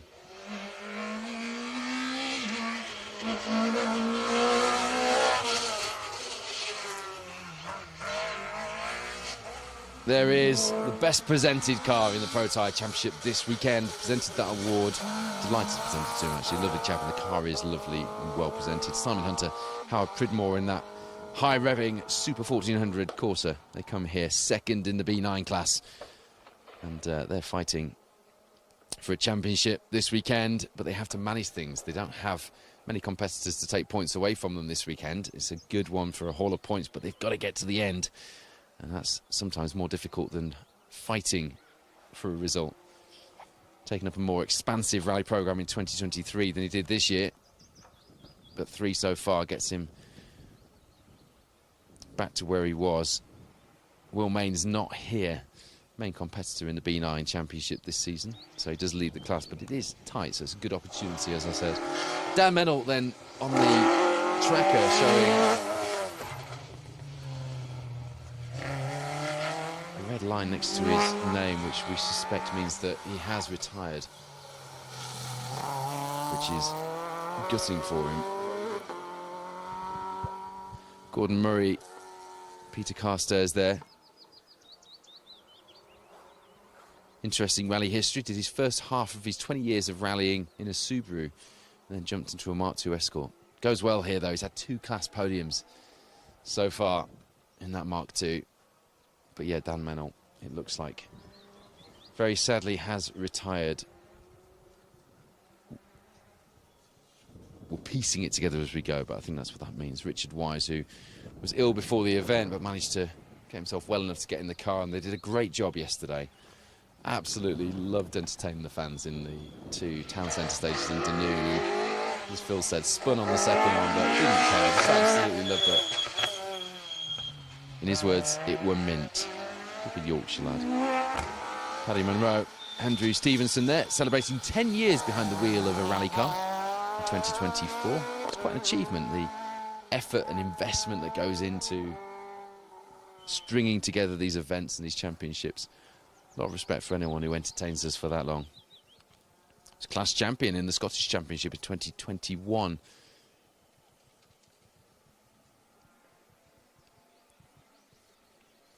Had a good year, 2022. We didn't see much of him in 23, though. Not here for Protyre points. Instead, here for the Scottish Rally Championship. Number of high-profile championships joining our ranks this weekend here on the Dunoon Presents Argyll Rally as we reach the second half. We're extending ourselves into the second half of the season now. Here at round 5 of the Protyre Motorsport UK Asphalt Rally Championship. Paul Evans taking a very tight line round there. He had that one in the notes, didn't he? Keep it tight, because it tightens on the exit. Callum Young would have been keeping him right there. Comes here leading the B10 class. Having a great year back in the championship. Haven't seen him for some time. He's had a bit of an up and down year, but he's back in it for a proper campaign. Had a bit of a guess the alternator game on the Manx. He couldn't work out what the alternator on the car was actually off, so he could replace it. There were guesses that it was off a digger or a Kubota. I remember competing at Alton Park for the overall victory of the Neil Howard Memorial Rally when we were in the Graham Coffey S12B Subaru World Rally car, and Paul Evans was in his Mark II, and I think it was a Millington engined car back then, but not that car, different car. And he had the most unusual incident ever, which helped us out. He caught a bale chicane, which pulled the cut-off switch on the scuttle panel.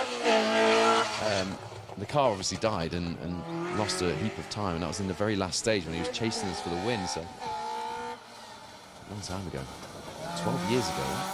There's Alan Scott, Shayna Archibald. Shayna normally co-driving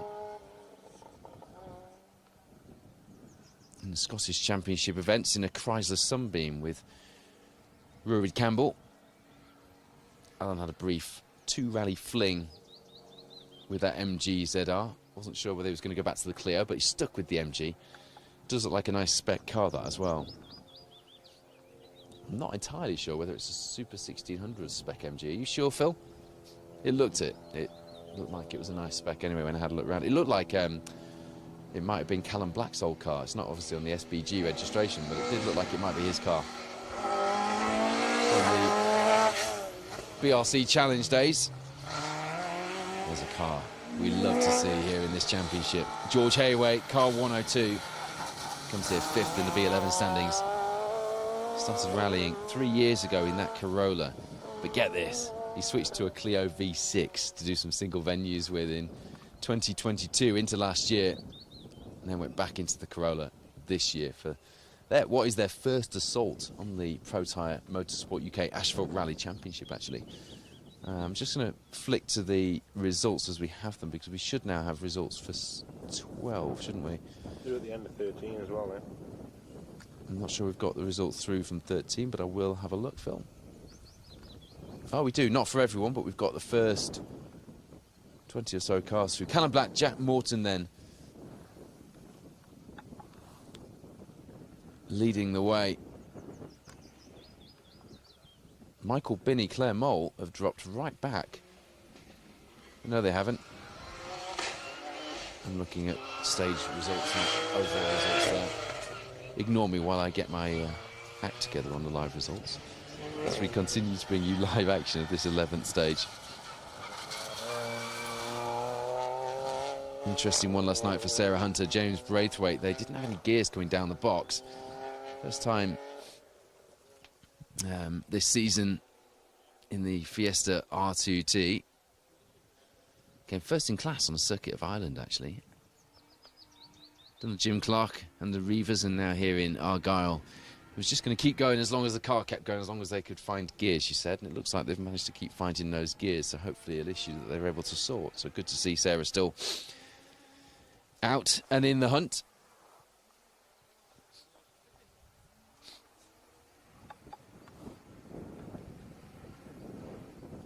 Yeah, okay, so 13, still no results through for Callum. So I think we've still got issues with that tracker of his.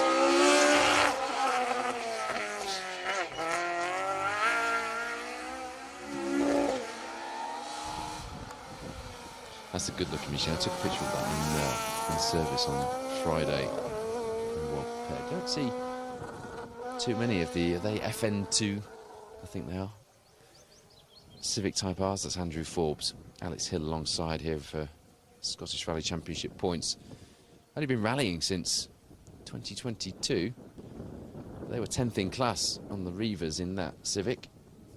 So after 12, haven't got time for a Callum through 13 yet, which is odd. But through 12, Callum Black had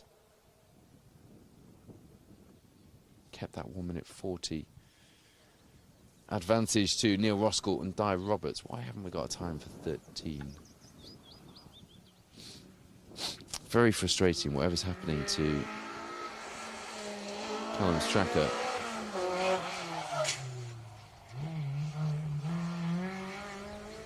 Nicky Addison jumping into the driver's seat this year and doing a great job as well.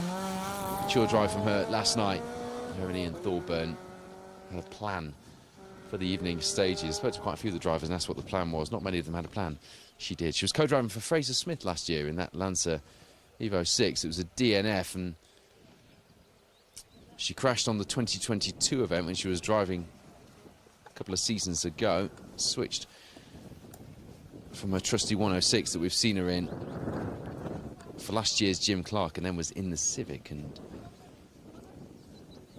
straight out of the blocks in that Civic EP9. Is it EP9, I think? Took the class win first time out.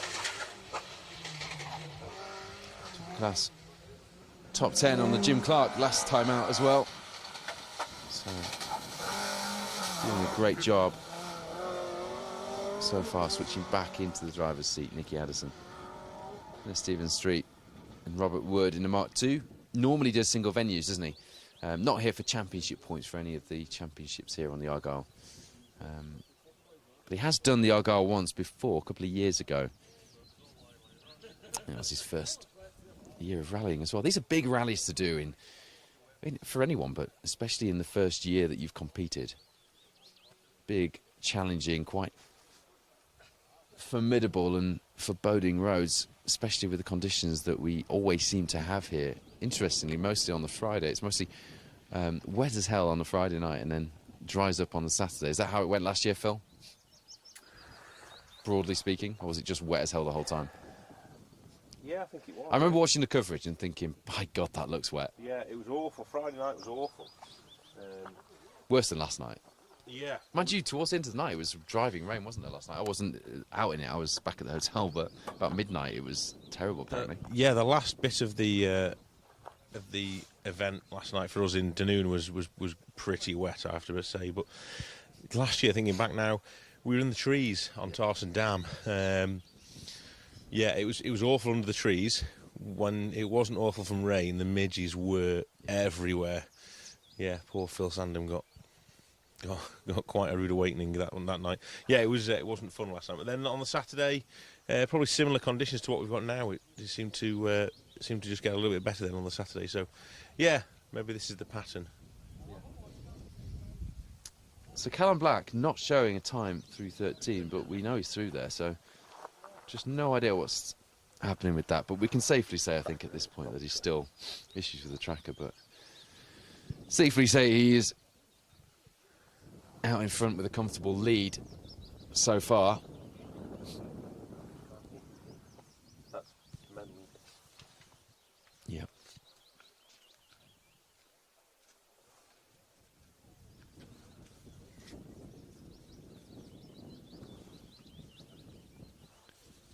So this stage 11, 7 more stages to go today. The overall mileage today, just over 70 competitive stage miles in total of the rally, but 46.2 of those are today. Our competitors leaving this Bielak Maim stage here in stage 11, heading out to Lochfine, then Whistlefield, and then doing the whole loop once again, Fearnock, Kilmoden, Bielak Maim, Lochfine and Whistlefield this afternoon before heading to the finish, which is at the stadium in Dunoon. If you do fancy getting down there up close and personal with the drivers, the teams and the cars, having a wander through, taking some photos perhaps in the service area and at the finish, then do get yourself to Dunoon Stadium. It'd be great to see some spectators down there joining in the celebrations at the end of what has been a pretty gruelling couple of days for our competitors.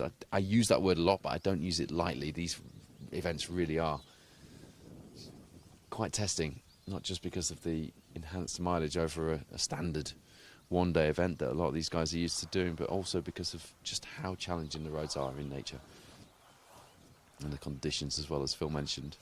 Pretty dire last night. Bad enough for us in the town centre, but worse out in the lanes. And by the time midnight came around, and some of the cars were still coming in at, I think, getting on for 1 AM this morning, it was sideways driving rain and howling wind. It really was quite treacherous out there.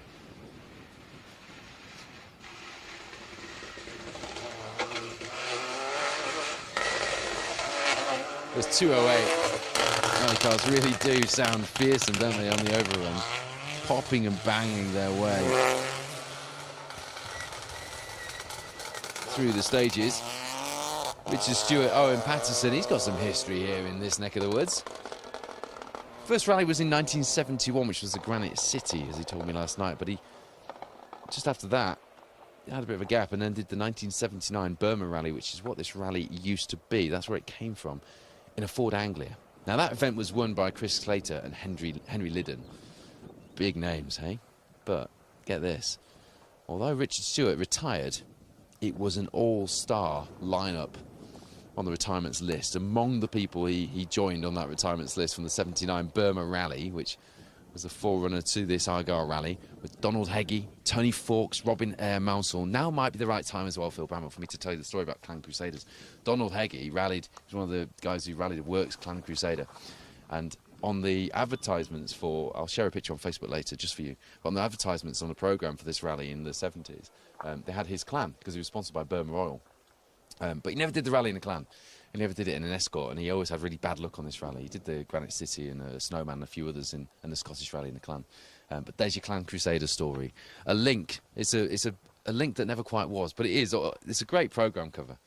It's all over the programme, but actually never did it. There were a couple of clans that did do the Burma Rally. His wasn't one of them. His ex-Works car. You're thinking of something to say, aren't you? You're trying not to be too mean about it. No, I wasn't absolutely. No, I wasn't at all. I was just trying to think. Actually, you don't see clans around. No. You don't. There aren't many of them. No, so that was going to be my question. Obviously, you've got one. How many are there on the road? Do you know how many are still in existence? They're meant to be around 40, 41, 42, maybe. That's sort of the accepted number for those that are known. The whereabouts are known and they're in some kind of serviceable condition. There are a few others that are kind of rotten shell, not rotten, but deteriorated shells that are out there. There's quite a few projects up for grabs at the minute. But yeah, there were only 315 made originally, and that's thought to include the 10, 11 or so RC 001s and 002s that became the race and rally works cars. But then when Clan folded, there were what was known as the Luft clans from some of the shells that were built, and also I think it was Arthur Birchall, one of the clan guys, actually rebuilt some of the shells that were on the production line when the receivers came in. So there are kind of a few clans that came after that on the serial number plates. They're not quite the original I'm going far too nerdy on this, aren't I? I'll be honest with you, you're boring me now. I wish I could ask the question. But mine have just yeah, plummeted. Hillman Imp and Clan fans though. Mine was car 32 if you were interested. I just literally needed a number, that's all I wanted. Sorry, Paul. It's fine. It's all fine. It's given us a chance for another car to arrive in a couple of seconds anyway. It has. It filled the gap nicely, it's didn't it? It looks like the running is broken now and there's big gaps. Phil always does this. He says something mean and then backtracks and justifies his meanness by then saying things that he thinks are positive and constructive. In the hope that everyone else In the hope goes that- with me and not you. They don't get ganged up on by a load of clan fans. Yeah, no, there's not. Well, as you know, there's only 42 or so clans on the road, so there aren't that many clan people to gang up on you. Yes, I think I've got the right majority on my side. Yeah, you have. You have. There we are. The Paul Woodford bingo still well underway, isn't it? I do like this cadet. Nice to see it out. Took a picture of it under a cover in the service area on Friday, and it certainly looked the part.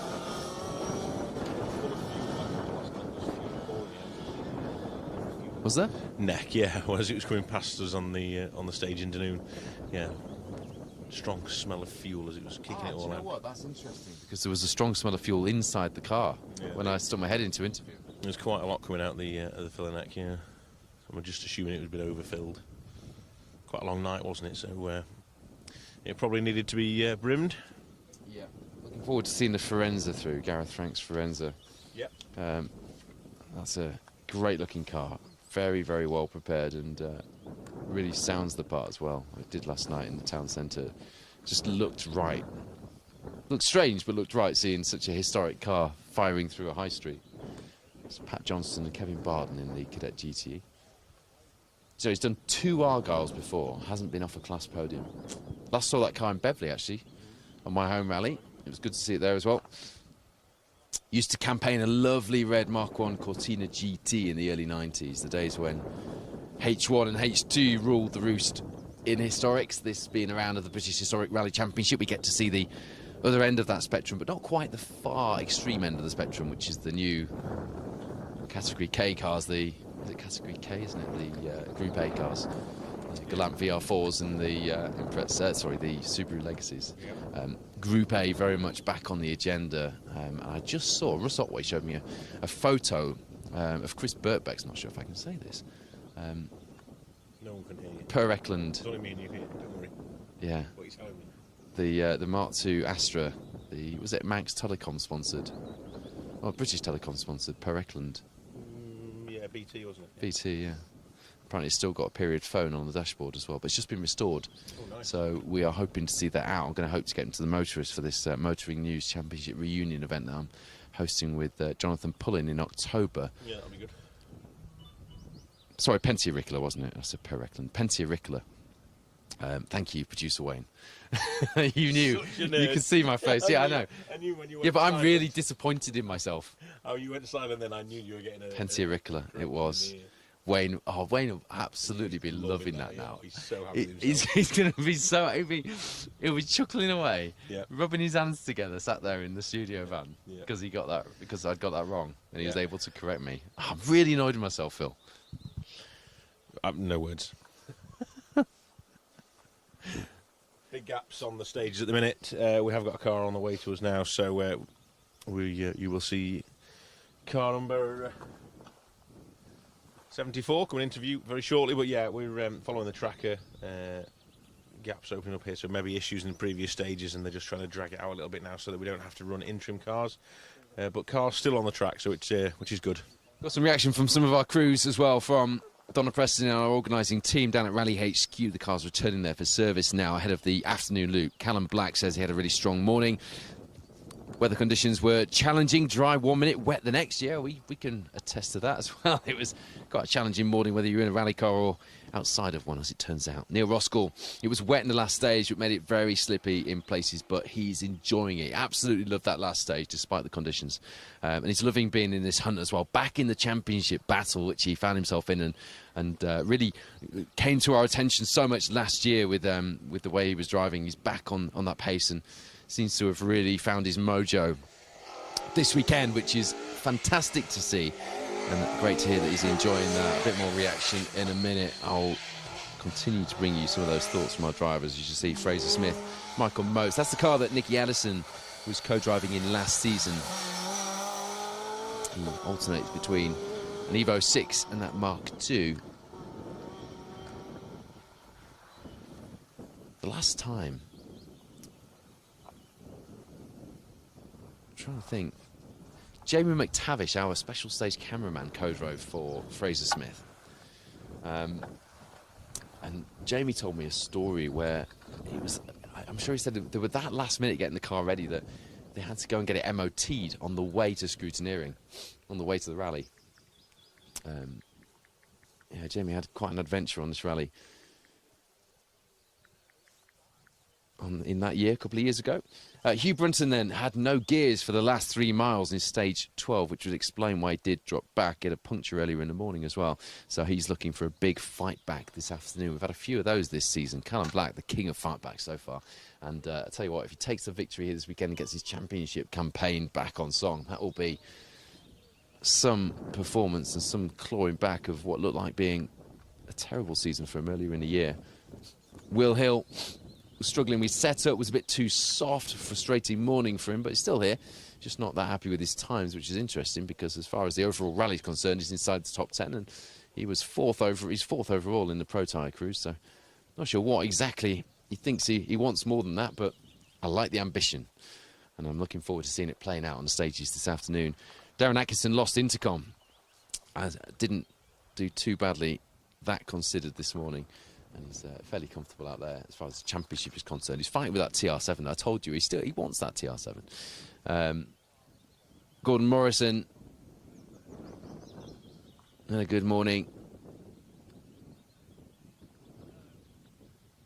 Darren keeps nudging us on, so that pace of the Haldane Fisher car just keeping Morrison on a good pace. They went out on slicks, which was a brave choice, and probably for at least half of the morning would have been okay. James Levy spun in the last stage, hit a bail in that Rally 2 Fiesta. It's perhaps not quite as pristine and glorious looking as I mentioned it was earlier. And Hugh James is just 2 seconds behind Gordon. That battle we mentioned earlier is still very much on. Tricky stages, not taking too much of a gamble out there, but he's making sure that he's staying in that battle and staying within reachable distance.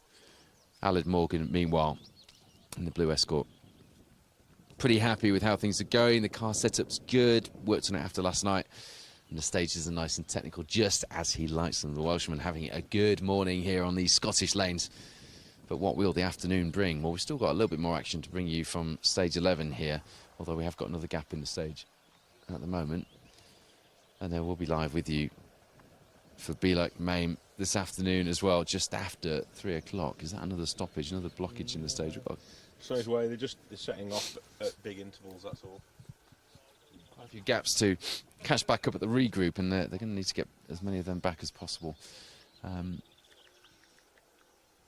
But fair play, I mean, last night, I'm surprised they managed to get all of the stages in and finish things as smoothly as they did, albeit it was a late finish for some of the crews. So well done to the organisers for that.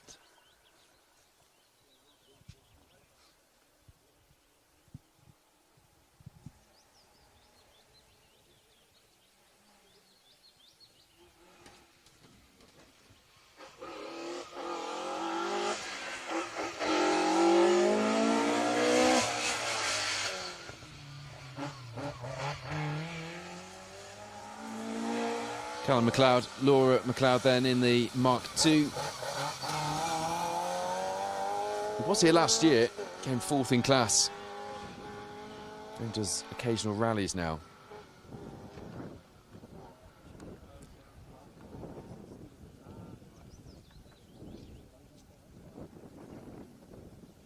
Did the 2017 Argyll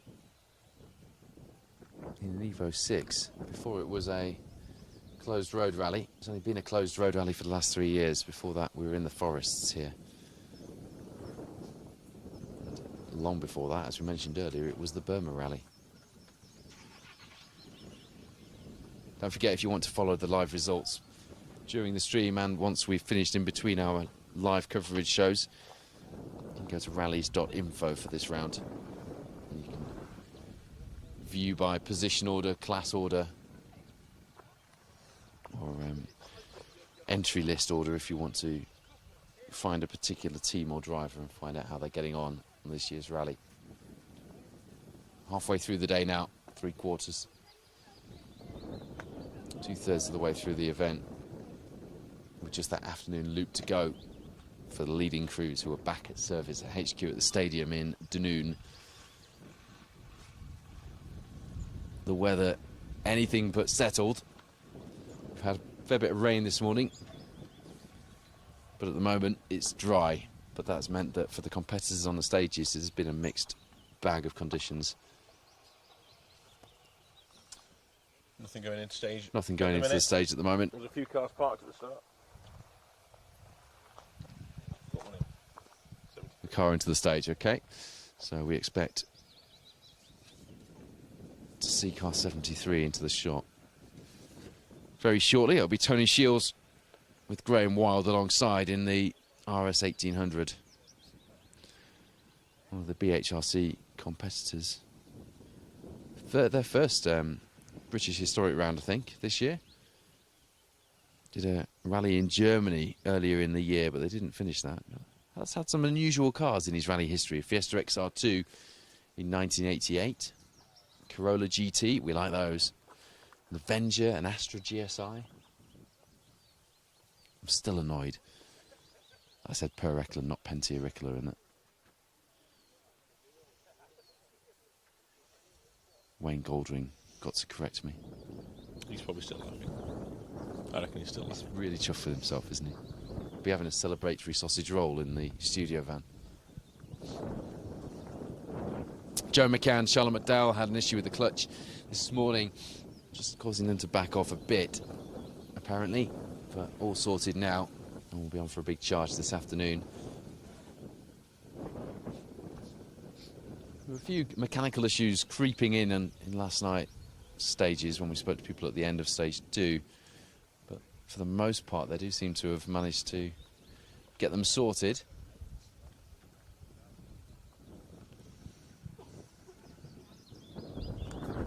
Apologies for the delay. We can only bring you what we've got in front of us, and you have to hand it to the organisers. They're doing their best to keep this stage running as opposed to canning it and losing the mileage for the crews.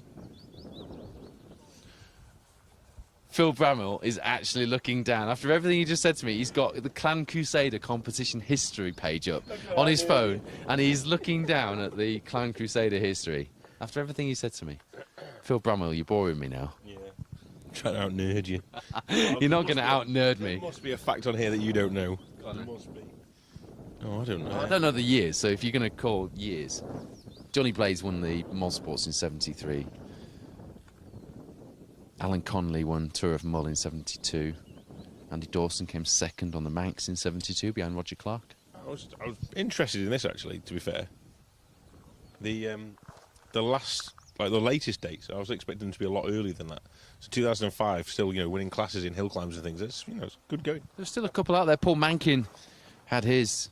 Peter Scott were out in the work spec Clan on Tour of Mull. 2022 had a massive crash. Yeah, I was there. Completely destroyed the thing. It's a beautiful car as well. The door bars on the cage were actually snapped in half. Terrifying accident. Do you think when I'm driving mine, I'm not sure I'd like to be in a rally on one, especially on lanes in the Mull and the Mags. There is Tony Shields, Graham Wild. It was Rally Hannut in Germany, by the way, that they did. A little story for you about... You like stories. So I was doing the photography for the regularity rally, the Tour of Cheshire, and we were at the Cheshire Showground, which is actually having the Cheshire Show on this weekend. But Graham Wild came through with his long-time driver, Ricky Profit, in the stunning Porsche. And it's something you don't tend to see on regularity rallies, but around the showground you can push on a little bit. It's very loose and very shaly. And he had a little moment where he lost the Porsche on a fairly straightforward straight. The Porsche stepped out, bouncing around, and then slipped off the track skidded across the grass and very, very nearly ended up in a pond. I say very nearly. The front end, the nose and the wheels were over the pond. And it was a regularity rally, and yeah, I went and helped push the car back onto the track. They were a little bit sort of shocked by that. Graham, we had a good giggle about that afterwards once the car was back on the track and we got back to the finish. It was yeah, quite a moment for Ricky. Not something you tend to see on a regularity rally. No, I'm sure Graham would have been having a Tony Mason moment though had he gone into the pond. He'd have been dining out on that for a few years. Oh yeah, absolutely would have been. Yeah, correct. That's Phil Bramhill, by the way, if you have only just tuned in recently.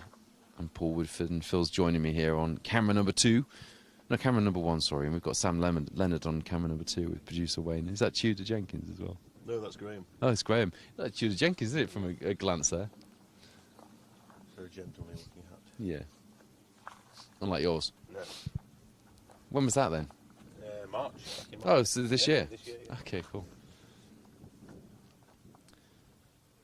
Yeah, a team of 4 out, bringing you live coverage this weekend with 2 cameras. Was it 3 cameras we had in stage last night linked? Yeah. 2. Yeah, it was, wasn't it? 3, yeah. Yeah. And we've got a great section of stage for you this afternoon for stage 16. Back here in Beelock Main, where we'll have an update on what's happened in the meantime. And we'll be heading through to the last couple of stages of the rally as well.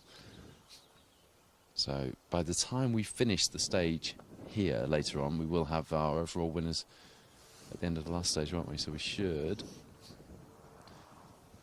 especially if we have gaps as long as this, we should in theory be able to bring you the provisional overall and class winners in this afternoon's live show, which we can't always do.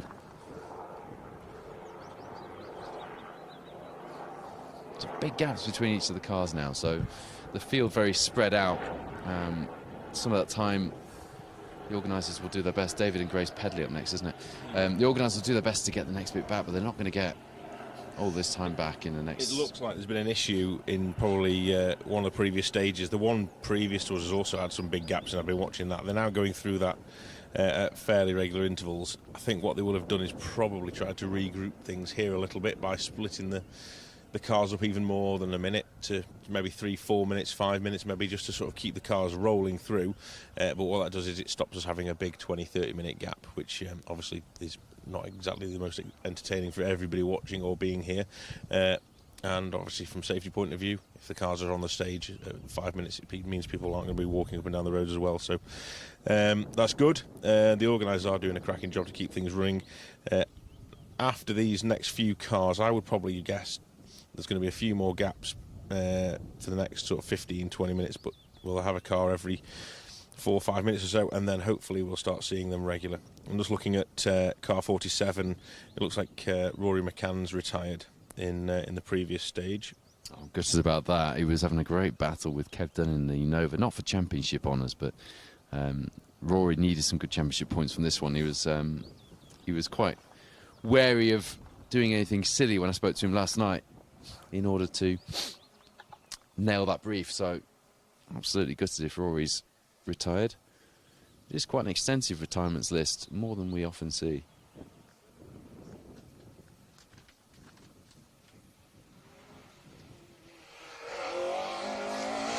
A number of those were non-starters even before the event. There's David and Grace Pedley, that lovely Castrol liveried Mark II.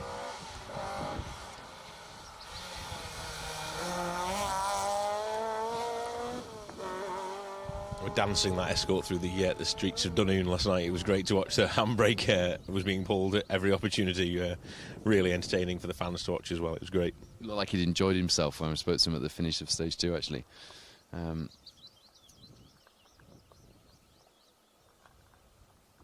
Ash Slight's asking if Ross Jarrett, car 71, has been through yet. We did see Ross Jarrett through this stage 11. Yeah. Dean Roskell saying Roski's on a big push now. He is, and it's great to see, isn't it? What's really nice to see, though, I know there's a big gap up front, so we're unlikely to see a battle for the lead in the Protyre or indeed the overall event now, but you know, anything can still happen, of course, but on current merit, we're not going to see that. But it's nice to see nice to see Neil Roskell back at his best and enjoying being in that car and finding the rhythm, isn't it? Interestingly, Di Roberts was sick last night on a couple of the stages. Had a bit of co-driver sickness, which doesn't bode well. That's a scary thing to happen when you're a career co-driver, isn't it? So I hope Di's okay and there's nothing long term there. But good to see Neil and Di on a big push. Agree, Dean. I have a little claim to fame there as well, actually.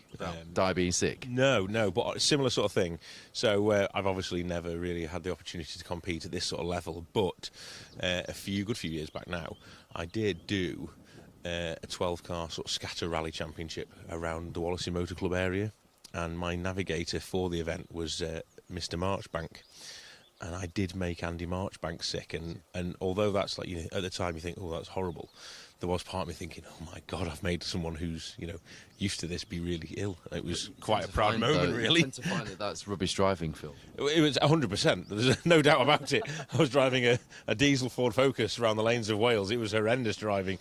Amazing. No reason for us to have done any good in that championship whatsoever, apart from having Andy in the car. So, yeah, it was all Andy. But, yeah, quite a proud moment to say that he'd been sick in my door pocket. Brilliant. It reminds me of the moment in Clarkson's farm when the pigs are sick in his pocket. Yeah.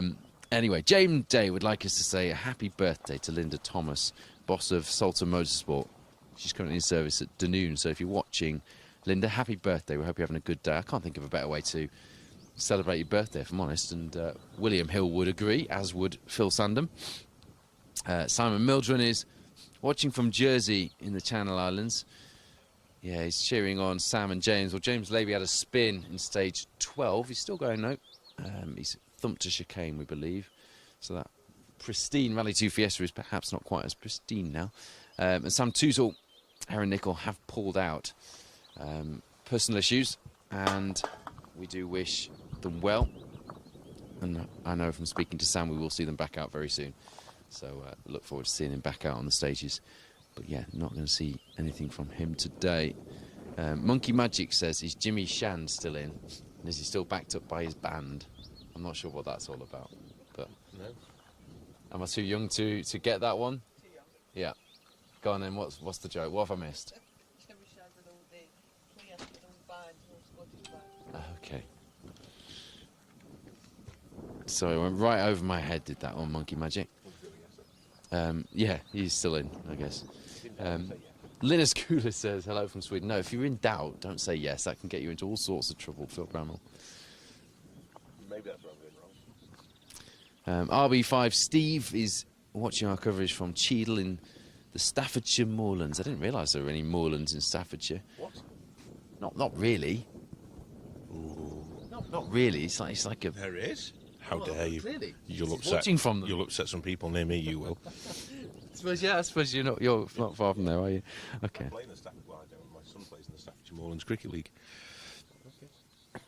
Mick Tuck is watching from his shed in Nottingham. I knew there were sheds in Nottingham. What you've shown me, Carl. I don't know. Why are you smiling at me like that? I'm just showing you There are sheds everywhere, Phil. I don't know. Car 111 is on the stage. More sheds in Nottingham. Christopher Smith, Amy McCubbin in the Corsa, reigning 1400 Scottish Rally champion, and was having a good old push last night in the little Corsa. Unusual. You don't see many Corsas out anyway, but certainly an unusual mark of Corsa to see out on the stages. Sid Wall, watching from Sully near Cardiff. Listen to this, Phil Bramwell. Enjoyed hearing about Paul's clan. Let's hear more in the gaps. Great sounding little car, that, isn't it? The 1400 reigning Scottish class champion. Did you hear that, Phil? Yeah, unfortunately he did. Jandra Pretorius watching from South Africa. Good to have you with us. Chris Evans is sat in a car showroom in Cardiff, not doing much work. Well, clearly. Unless you're there to buy a car, are you? But Wayne Goldring's commenting on the live stream as well. But I got there first with my comment, with my reply, so. Too long, anyway. Correcting you. Let's switch to join you guys watching on Facebook, if I can.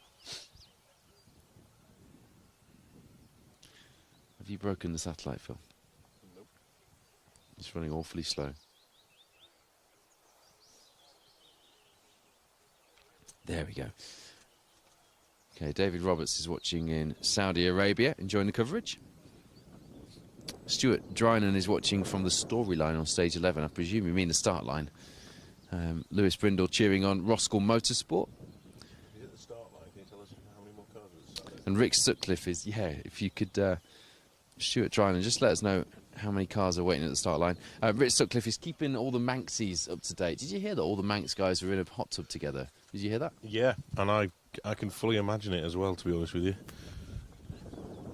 Alan Ward just confirming that Dan Mennell has retired. He and Richard Wise in the Orange Escort having such a good run up until that. Gig Barber is watching from the Butte Ferry. It's not far away. It's not far away at all, is it? And Warren Martin watching from Dexter in Michigan. So we're very international, We are. including Perth in Scotland, not Perth in Western Australia. Correct. Tim Cole's just set off into the stage. This is probably going to be one of our last big gaps, really. We're going to start seeing the cars close up again now shortly. Stage previous to this is running well now again. Plenty of cars through it. Harry Williams is watching from a wedding. Ooh, well, that He's could gonna be... get himself in trouble. I hope it's not his wedding. No, you could be in trouble there. I can imagine Paul Morris doing that when they're getting married in Cyprus next year, you know. We need to have an event on that weekend then, don't we? Okay, so the car's coming through. Yeah, Dean Roskell saying Callum Time not showing against stage sets. He's got an issue with the tracker. The car's running fine. He's out in with that comfortable lead, so he's still in. Don't worry, I've been chewing that one over a few times in the last few stages, but it's fine. He's there. Just a problem with the tracker. Stuart Drynan says he's with us. He says it's stop line, not stop line, not start line. Okay, so he's not going to be able to tell us how many people at the start line then, is he? It's not going to be much help. Mike Andrews says, what's up? It's now up with me. What's up with you, Phil? No, I'm good. All good. Bit All cooler good. than I'd like it to be, but, you know, it's not raining. There's no midges. But It warmed up from when we first got out of the van this morning. Arrived here, had a little snooze, which is always horrible when it's cold. Yeah. You get up and it's even colder. Yeah. But no, it's fine. We're all good, thank you. And we've got a treat for you now, because coming up are these historic rally car register mini sport cup cars. These are historic class minis, and you don't see many of them out anywhere, but you hear these straight cut gearboxes, the whine of the straight cut, and the RC40 exhausts humming away, and we'll see them coming down here. And this will be a great little stage for a mini, because it's tight and twisty, and they were enjoying themselves through the town centre last night as well, and there's some really entertaining crews. So looking forward to seeing the historic minis through this stage, and indeed the not so historic minis like Martin Melling in the Protyre Motorsport UK Asphalt Rally Championship running his, and well, he's doing well. He's fighting for a class championship coming here Yeah, they're just... in B9. The minis are just starting to make their way through the previous stage now, Kilmorden. So, yeah, it won't be too long before we see them with us. But Tim Cole is about to arrive in shot, so we'll go make sure we catch him. David Sutcliffe alongside. He enjoyed himself last night in that BMW E36 compact. Big power rear-wheel drive car, wet Scottish lanes. What could possibly go wrong?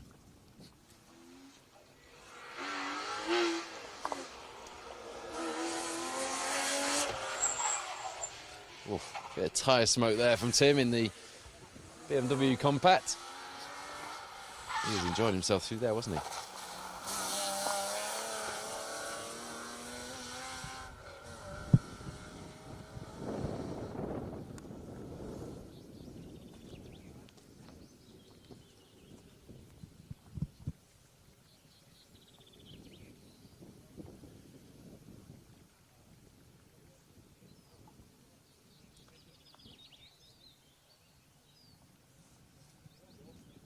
You're right, though, guys. There is still problems for the tracker.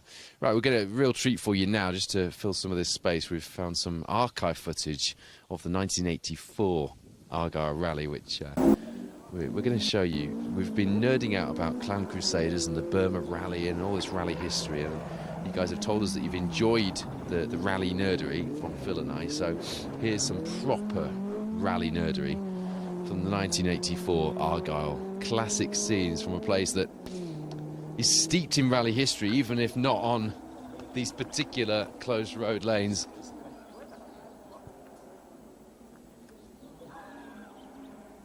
(1984), the year I was born, and there you have. Who would that be, George, in the Works Astra?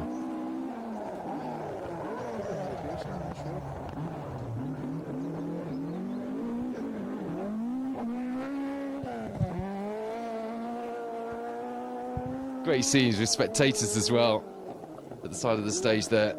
That's what this looked like. Oof, that was a place to stand, wasn't it?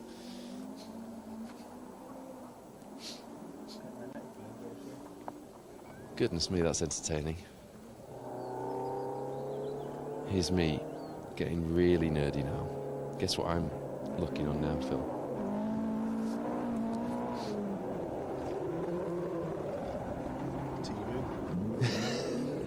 No, definitely not that. I don't know what that is.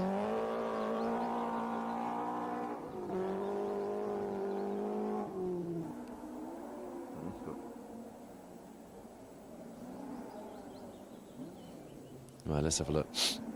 So, you're watching this great little bit of footage, and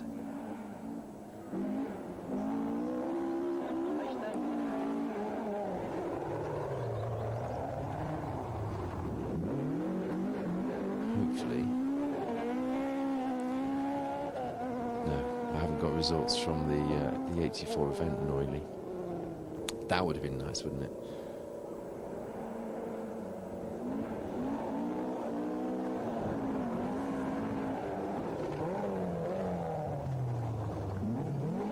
Well, producer Wayne pulls it out of the bag and gives us some nice scenes anyway, Phil. I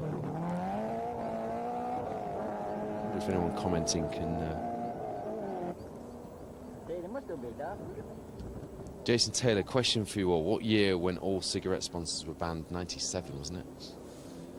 I'm sure it coincided with the Network Q sponsorship of the RAC. Rally of Great Britain. I think it was 97, Jason. I'll go with that.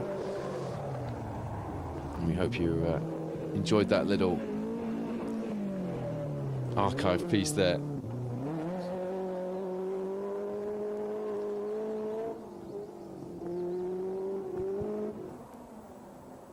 You see where people have stood, look. Stevie! Get down!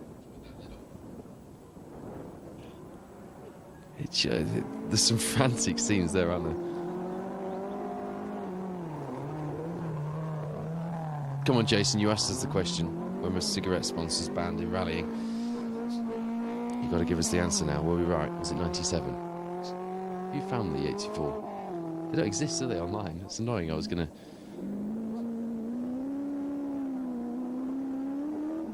That's Sunbeam, something else.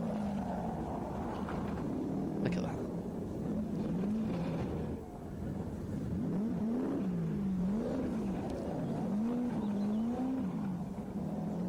And producer Wayne thinks it was earlier than 97 because Jimmy McRae's 6R4 had racing on it instead of Rothman's, the ProDrive car. But it can't have been 95 because McRae had 555 on the car when he won the championship. I'm pretty sure it wasn't 96 because he still had 555 on the car in 96, I'm sure. We could Google this, of course, but that wouldn't be as much fun, would it? Jason's gone to ground. He asked the question, he dropped the bombshell and then left the room. Are you Googling it, Phil? You had that face on you that someone who's Googling something at a pub quiz has on. So you're definitely Googling it. These are great scenes, though, aren't they, from the 1984 Argyll Rally. We're still here, stage side, on the 2024 edition of the event. And you guys are getting some proper scenes from 39 years ago.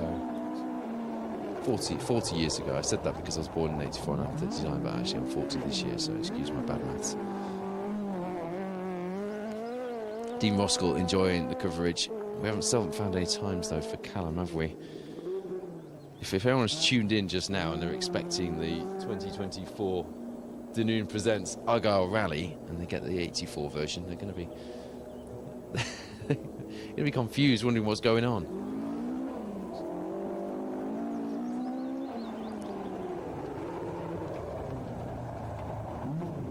Yeah, we're still not seeing any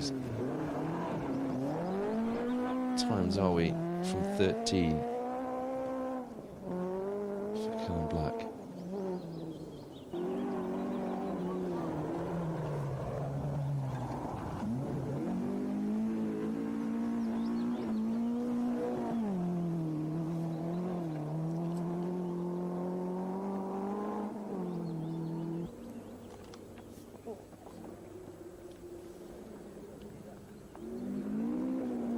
So a difficult couple of stages for the organisers here. They've just had to do their best with the gaps that they've sort of grown out the last couple of stages, not just this one. The last stage has had a few gaps as well. We do expect to have cars back in Bielek Maim here in stage 11 very shortly. It's going to make for quite a drawn out stage loop this afternoon, isn't it? With these big gaps. The organisers are going to be doing what they can to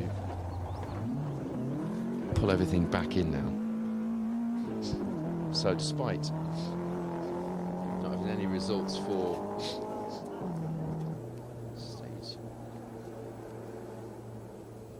13, we are still quite confident to tell you that Callum Black and Jack Morton are out in the lead. It was a 1 minute 40 lead after stage 12. I haven't got the time for stage 13 to be able to give you that one, but Neil Roskell, Di Roberts in second place in the Protyre Motorsport UK Asphalt Rally Championship. Very briefly, Michael Binney, Claire Mole overhauled that second place.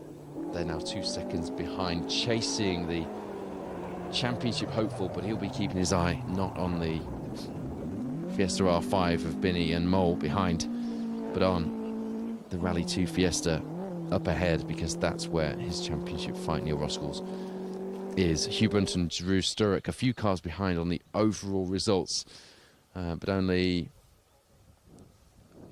about a minute back, actually, Hugh, in the Skoda from Neil Roskell. So Neil fairly comfortable in that second spot at the minute. On pace and merit alone, is unlikely to take the victory as things stand.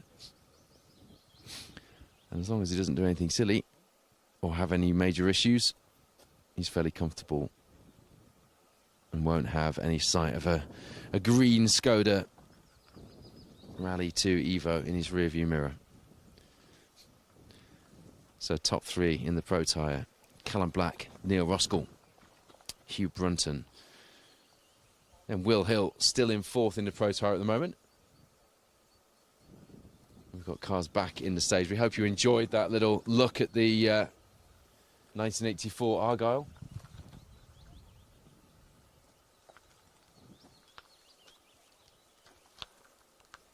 Certainly enjoyed having a glimpse at all those wonderful period cars and period scenes as well. Some of those rally jackets were pretty epic, weren't they, 40 years ago? Bob Irvine had a fairly smart Rothmans Opal Rally gilet that he was wearing in service on Friday. He was gutted actually because it rained. He didn't have his jacket with him and his gilet got wet. I don't think it's been wet for 40 years. I think Bob's got his gilet wet for 40 years, Phil. What cars have we got on the stage? 88's gone in and 65 just down. Do accept our apologies for how disjointed this has been. It's not anybody's fault, and we're doing our best to keep the live stream rolling. But we are now expecting cars into us very shortly. Megan O'Kane, John O'Kane. They were having an issue. In fact, it was Megan having the issue with the gearbox last night. It wasn't Sarah Hunter. Apologies, Sarah. Stepping up from the Fiesta ST. Dad, John, co-driving alongside. Interesting. He's a bit like my mum and dad. Mum co-drives as well from time to time. Although the last time she co-drove for Dad was in 2015. Perhaps there's a story to be told there, and perhaps we shouldn't go there. So the legend in my house goes, it got to the point in Mum and Dad's rally career where she would call a note and he would ask her if she was sure. It's never a good way to go.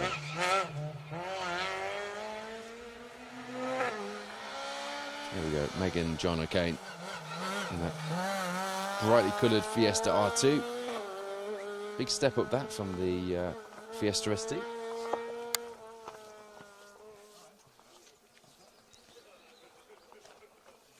So the crews are heading back out, the leading crews, very shortly to start stage 14.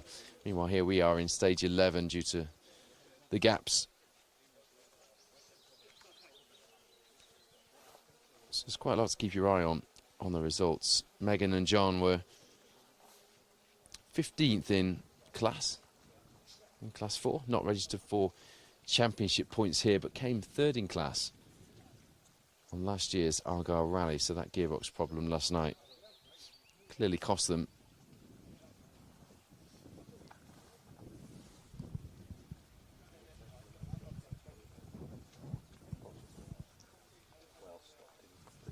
Okay, Max Murray, Matty Owen. Frustrating for them because we've lost Carl Casement already, who retired last night in the C2, but Max and Matty have stepped up into the DS3 R3 Turbo. We've been used to seeing them in the Citroen C2. It shows them as stopped in the stage previous to this, so.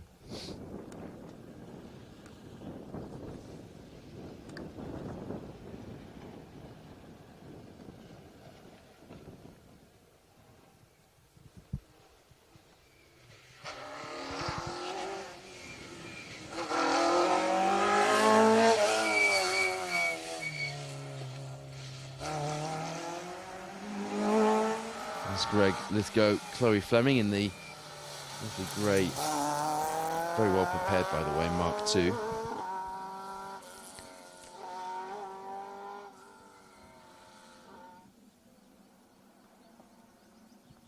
Had a good warm-up to this event, 2 class top 10s on both the Jim Clark and the Reavers Rally. Started as Sunbeam, interestingly, back in the millennium year 2000, 24 years ago. That's painful, isn't it, Phil? Right. Absolutely crazy to think how long ago that now was.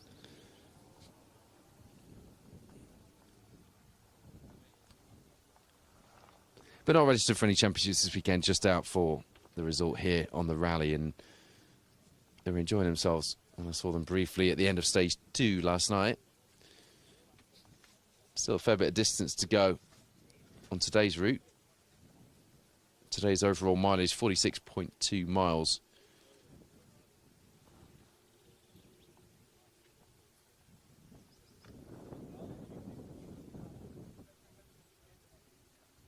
Half of that done for a lot of our crews who are now back at the service at Rally HQ at the stadium in Dunoon.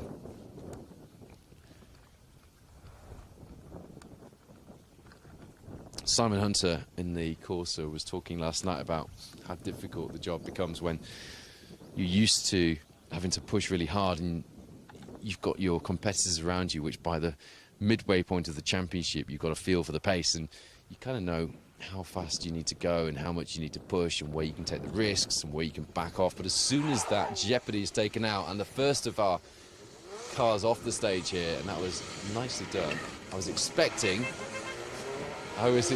to see more cars off there. Christian Davies, Sam Weller.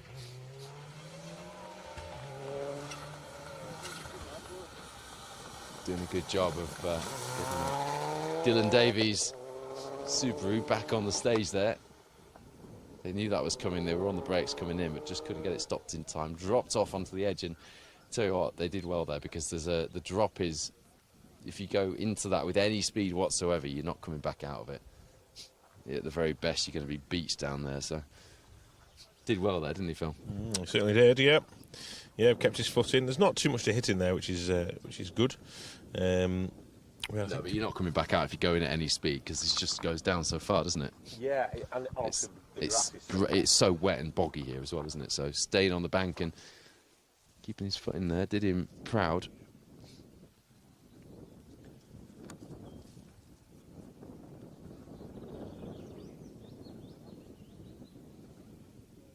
Oh dear, Rich Sutcliffe has sent me a picture of the Manx lads in their hot tub.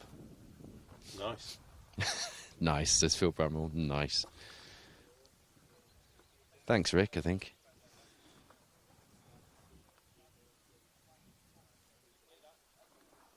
So yeah, the scenes of 1984 got quite a few of you chatting. Warren Martin says quite a few of the 1984 cars are still running. Yeah, well, certainly quite a few Mark IIs out here. Neil Henderson says the 84 rally was titled the Fourth Electrical Argyll Rally. Interesting. Neil's always one to out-nerd me, actually. Ben Bear Williams says, he's sat on the sofa at home watching in Ammerford. One eye on the telly, one eye on the tracker. Kind of how Phil Bramwell and my day is going as well. There's Tony Davies and Terry Martin. There's that Evo 9, but he also regularly does historic Rally Festival events in his Lancer Evo 2, which is always good to see out.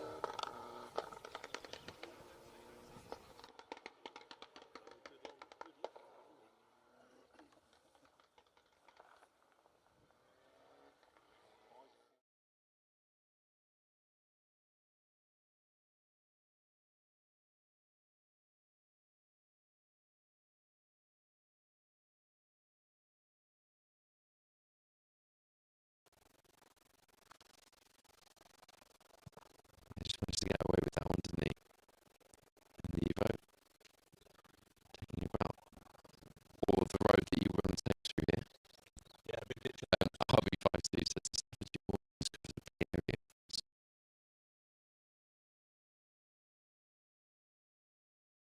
With his gas.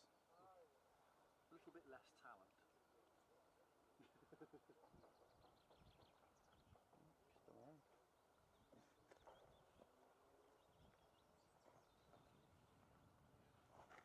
I'm sure we drove past Andrew Wood on the way into a stage here when I was with Paul Morris yesterday. I might be wrong.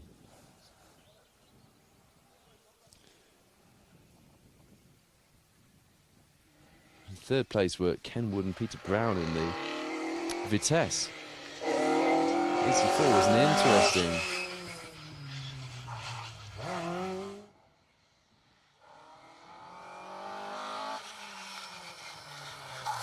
Inside one of the British Historic Rally Championship crews in their H5 category 3 RS 1800.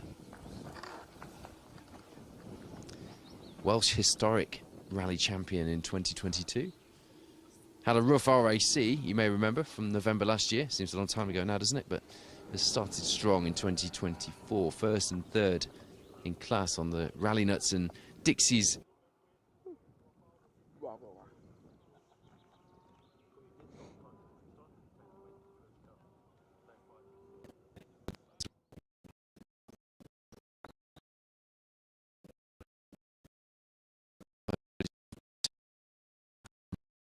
Asphalt Rally Championship points.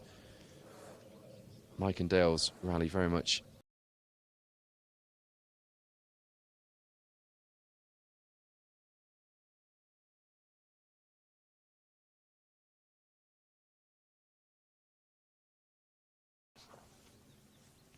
interestingly enough.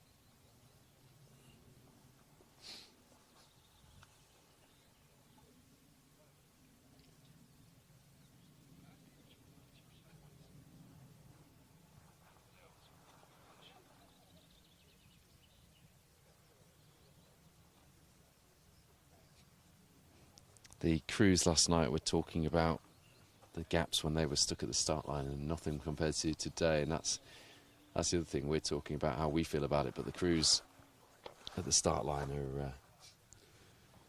are having to get their head in the game, get the helmets on and wait, and then it stops and you're out of your rhythm, you're out of your flow.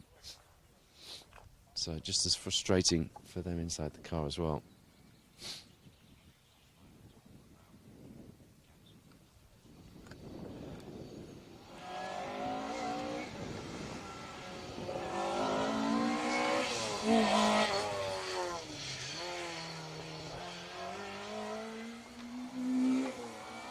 Robin Shuttleworth and Malcolm Smithson, previously being registered for BHRC points, they're here for the Scottish Rally Championship this weekend. They were our BTRDA Historic Cup champions in 2016, and last year Cat 2 British Historic Rally champions in that glorious unarched Mark I Escort Mexico. Lovely car. They had some problems with the car overheating last night. Robin did stop to speak to us very briefly after stage 2 and just said they had to go try and get the car looked at because it was running too hot.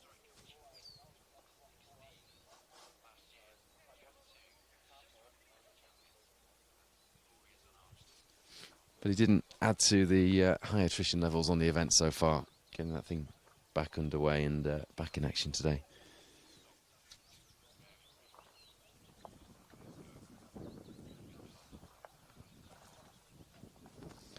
Hello to the guys at Rally Rides in Worcestershire, the rally school where we did our little team building day at the beginning of the year. A bit of fun down there, filming a special feature, didn't we, Phil? Yeah. Well, I'm not going to talk about tyres. If you're going to talk about tyres, I don't want to hear it. I'm not going to talk about them. No, it was good fun, wasn't it? Good day down there. Yeah, hello to Ian Ross and the gang. It was fantastic, actually.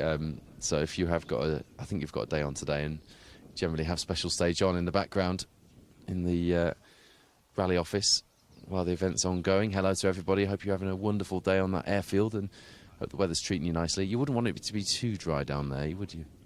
No, unless the wind's picked up. Yes. If it's a dry day down there, there'll be a lot of dust. I know sort of anywhere south of here has had some decent weather over the last couple of days. Mad, isn't it? Do love this. Beautiful TR4 of Stephen Hall and Angie Foster. Really interesting car history here. Switches between a Mark I Fiesta and a Triumph TR4. But this is his first there's a few single venues and classic Targa stuff, but the first... He's not on the track, so I didn't know he's coming. Oh, first multi-venue rally since 1996, Tour of Cornwall.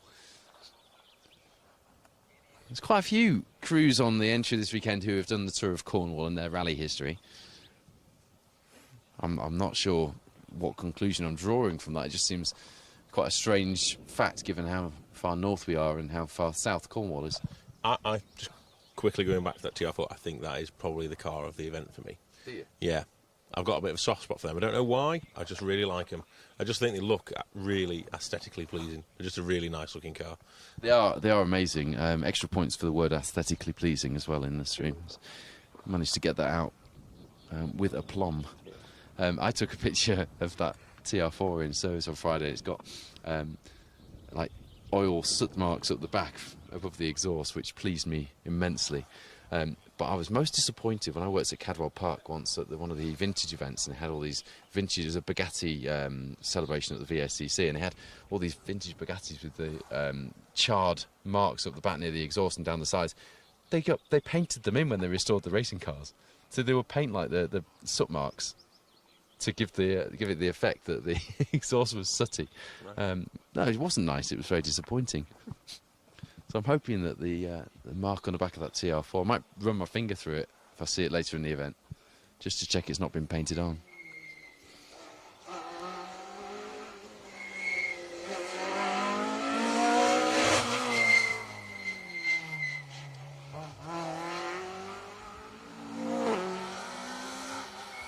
Well, we've lost some of the Citroen C2 R2s from the entry, but Robbie McTaggart, Keith McTaggart alongside, are still going well in theirs. It's the first event they've done this year, actually. Until now, has only done, I think, single venue events as well. Switched a couple of years ago to that C2 R2 from a Peugeot 106 Cup car Proper cup car as well. Hello to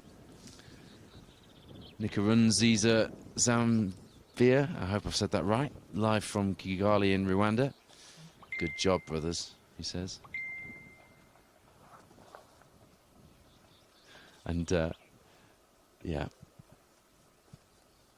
Producer Wayne just made me laugh with a message he put up. Steve Fuse enjoying the coverage, watching from sunny Aberystwyth. Good to see his mates Hugh James and Alan Morgan still going, having a good old battle as well. He's having a chilled day before tomorrow's Sweet Lamb rally sprint. Oh, with 80s legend Ian Holt. I don't remember the last time I saw Ian on an event or registered on an event. When was the last time you saw Ian out, Phil? No idea. Don't even know the name. Did a lot of motoring news events. He comes up when I'm doing my research quite a bit, actually. If it's the same Ian Holt. I'm guessing the 80s legend part of that is. John Petrie is watching with Team Petrie in Belgium. Hey, I tell you what, I nearly put a post out to say, anyone know if Dan Petrie's in the rally car this weekend? I saw he was away, so the answer's no, but I won't be getting told off by Michelle Petrie for... I should have just thrown him into a car randomly, shouldn't I? Just see if Michelle noticed. Nick Kitchen, Kevin Wilson through in their British Historic Rally Championship escort.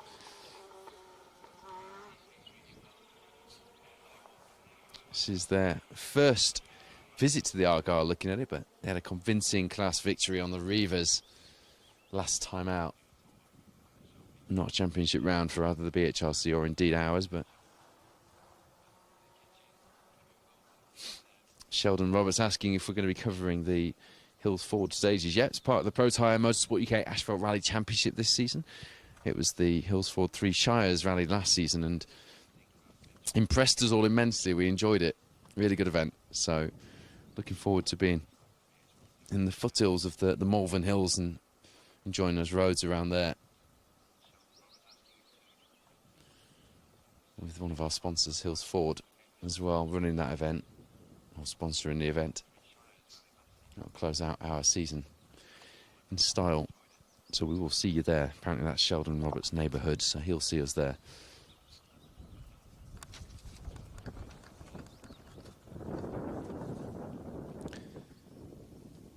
I'll tell you what, Jason Taylor dropped that question in about cigarette sponsorship and never came back to us since.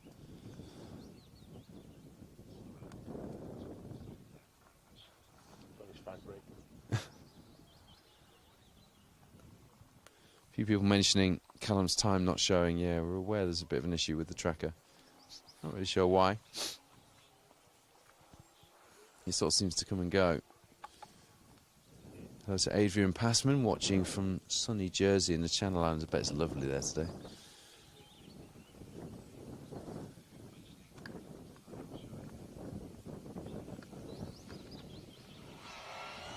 Ian Holt, apparently, Paul Moon says, is still competing in a Ford Escort Mark II. Well, clearly, because he's out with Steve Pugh tomorrow, but I just haven't seen his name on anything for a while.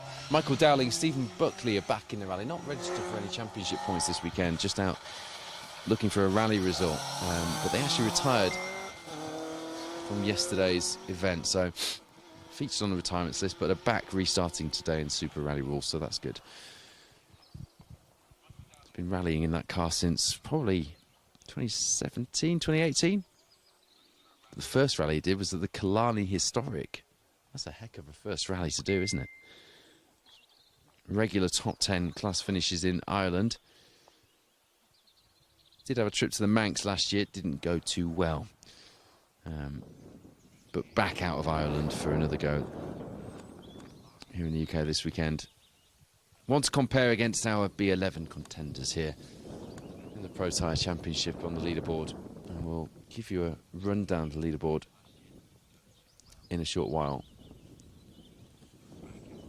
But at the moment, Callum Black, Jack Morton, our reigning champions here in the Protyre Motorsport UK Asphalt Rally Championship. Might not show in your results because there's an issue with their tracker, but they are out in the lead of this event, and it was the last time we saw their times come through, a 1 minute 40 lead over Neil Roskell and Di Roberts, who have been having a bit of a battle in the overall leaderboard with Michael Binney and Claire Mole, but as far as the championship is concerned, are quite comfortably ahead of Hugh Brunton and Drew Sturrock, who are third in our championship runners. Will Hill, Richard Crozier fourth in the Hills Ford Rally 3 Fiesta. It's Will's birthday weekend.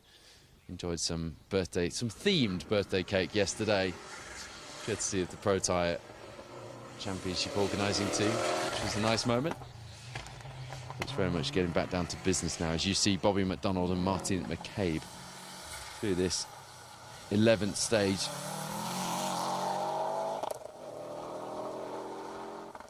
10th in class coming into this stage, 66th on the overall leaderboard, and that is not far off where they finished last time.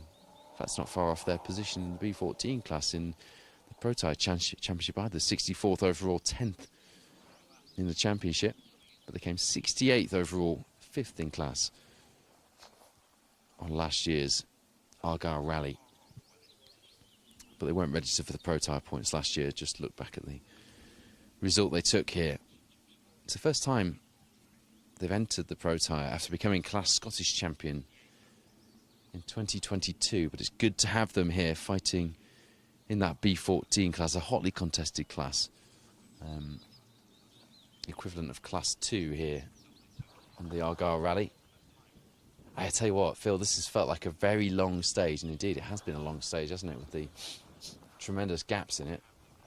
Sven Gruber's stopped in this stage by the looks of it, in the mini. But can I just say, although it has been a long stage for us having to fill gaps, how fantastic to see the organisers plugging away and by hook or crook continuing with the action, because and you know, every rally's different, and you've been an organiser, and you know sometimes the decision to cancel a stage is very much the right one, but quite often that's what we see. So this has to be a victory for getting the mileage in, doesn't it? Yeah, absolutely. It's difficult for any organising team, especially closed road rallying where the roads are so narrow. Anything can happen on these roads, as we see and we know. I was just looking there. I thought we'd got a stoppage, but Sven Gruber in the mini is about to come into shot now, which is good. We'll see him as he comes into view. There he is in the tiger striped mini. We were talking about him earlier, weren't we?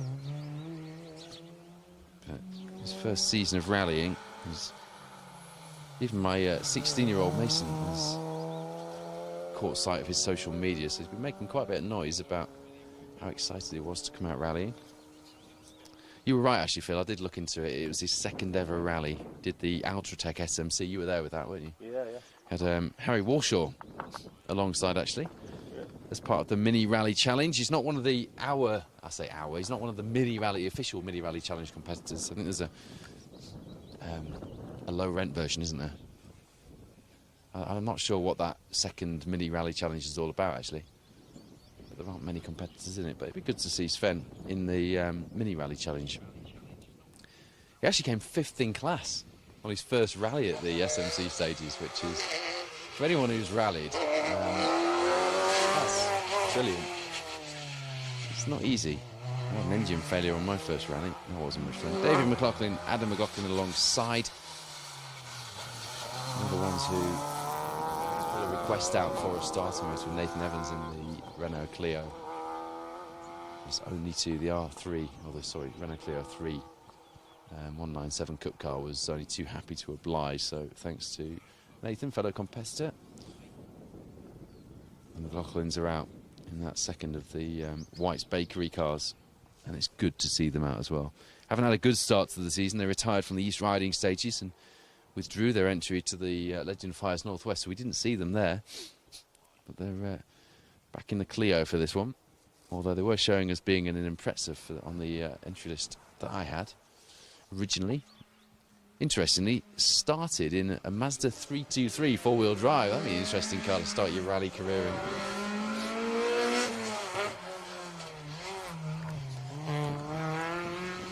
It's Alistair Ingram, Bernard McSweeney alongside. Some history and some experience inside that car, that Civic EK4. Third different type of Civic that we've got in this rally this year.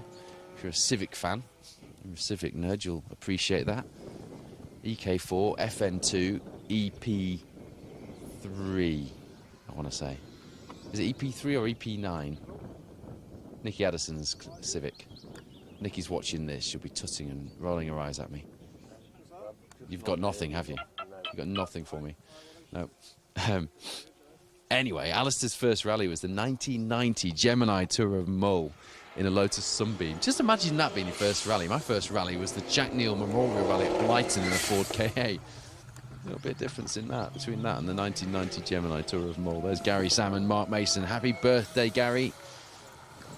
They were in high spirits last night in a bug-eyed Impreza. It was really good to see. Started in the 90s in a Nova, didn't he? Yeah. Didn't he rally a Chevette at one point, Gary Salmon, as well? Am I remembering that? I'm sure he rallied a Chevette at one point.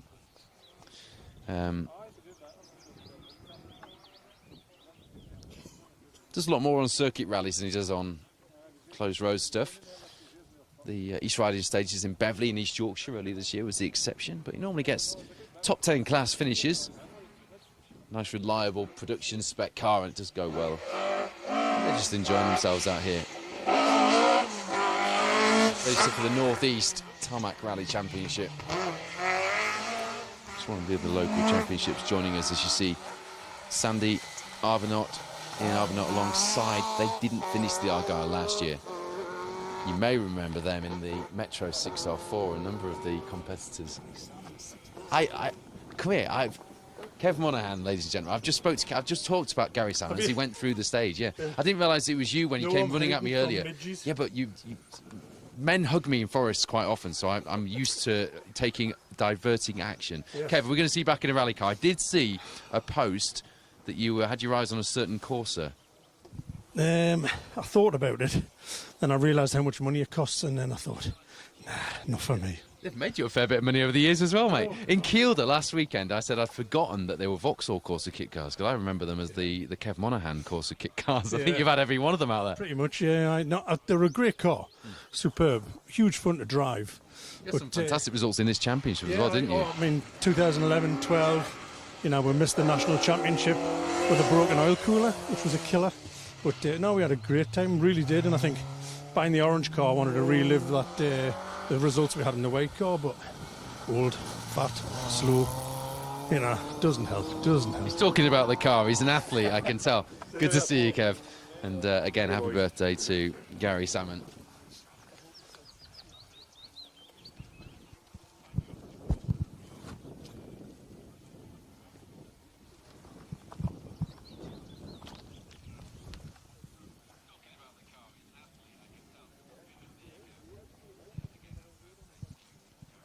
Just while I was talking to Kev Monaghan there, Alistair Brearley and Richard Wardle came past us.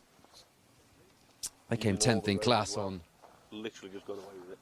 I saw you, a bit of a moment, wasn't there? Yeah, just a squeal of brakes coming into the corner up there. First of all, Mini's coming through now.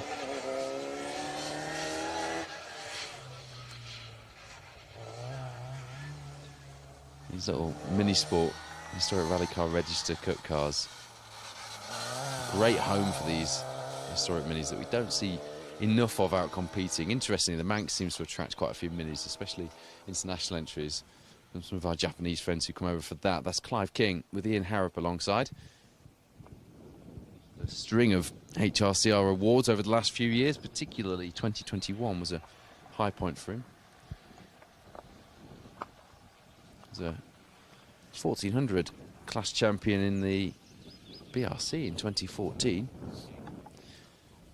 Now in that historic Cooper S, in which he came fourth in the historic Mini Cup on last year's Argyll Rally.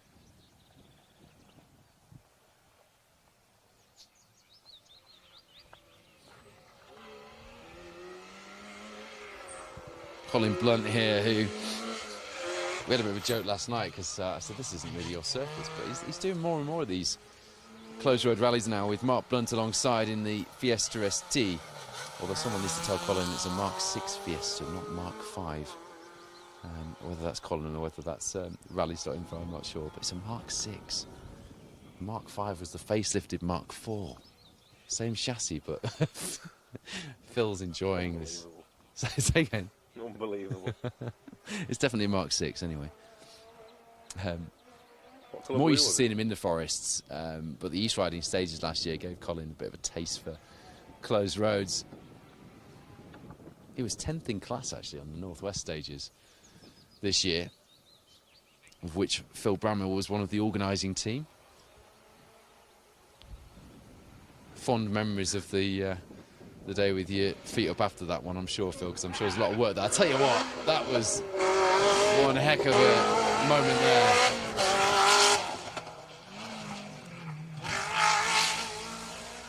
I'm not sure that Finn Thomason and Simon Thomason would have got away with that without a dip in the front of that Saxo. Did you heard it grip as they put the power on to get it around the corner there? They did get away with that, but it was well set up, that car, wasn't it? Because it just went and they changed directions. Yeah, exhaust. And he started last year in the Saxo as well. They retired on their first rally, which was in Mull, so they're well used to corners that disappear away from them, like that one. First rally this year, and I wrote in my notes that it will be an eye-opener for him. It nearly was, in more ways than one.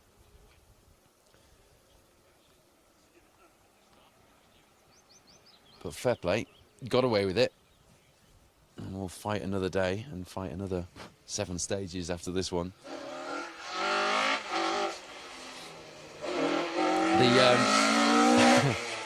This is funny, the Timon and Pumbaa teddies from The Lion King on the front of this car, Paul Collins and Thomas Wilson, actually are there to represent driver and co-driver. They said that themselves to me last night. Paul is... Say it again, Phil, because it wasn't on microphone. You've got to say it again. Say what? So you're going to do that. I couldn't repeat it. I wouldn't have been able to do it the same way. You're not doing dad jokes on the microphone. It was a good dad joke. I enjoyed it. Took 7th in class, actually, last time they did the Argyll, which was in 2019. Different rally then. Had a big crash and rolled the car last time out, which was the Grampian 3 years ago. And I did ask if those teddies have been replaced. Did they get taken off in the accident? But no, they are the originals. Hanging off each side of the car. And there was some kids stood in the town centre last night in Dunoon that were quite enjoying seeing the Lion King characters hanging off the corner of that Escort. Moments in rallying. That's what we like. Harvey Stevens, Lawrence Selly had a good night last night. They came 3rd in the historic Mini Cup, Motorsport Cup last year. 4th in class actually last time out in the Dixie's Challenge as well, so they're definitely going to be there in the hunt for the minis.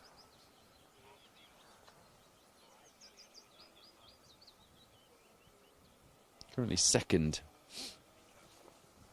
and 78th on the overall leaderboard. Not bad going in that historic spec mini.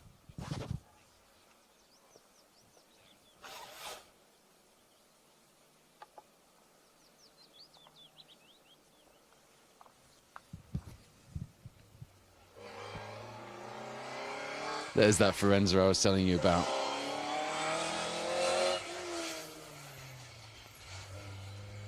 What a glorious machine that is. It's so well prepared. It's absolutely immaculate.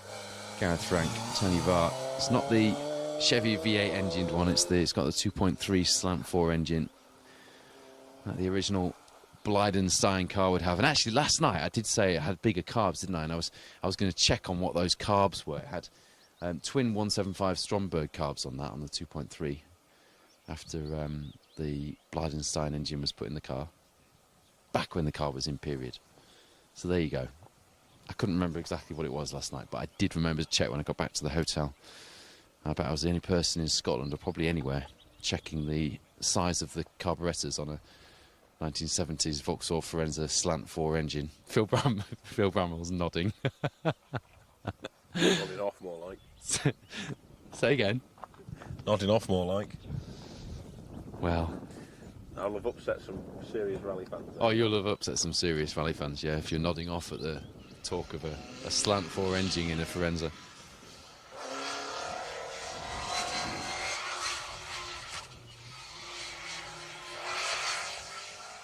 John Nicholson with Carrie Bates alongside.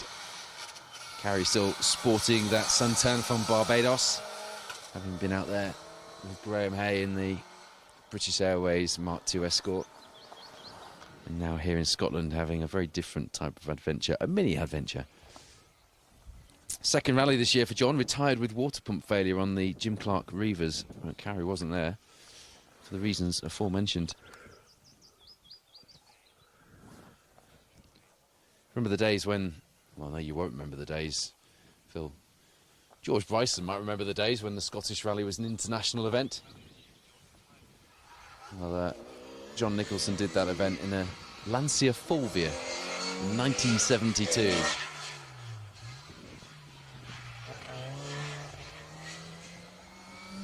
Shane Gamble, Kevin Hogan and their Morris Mini Cooper S, third place in the Mini Sport Cup at the minute.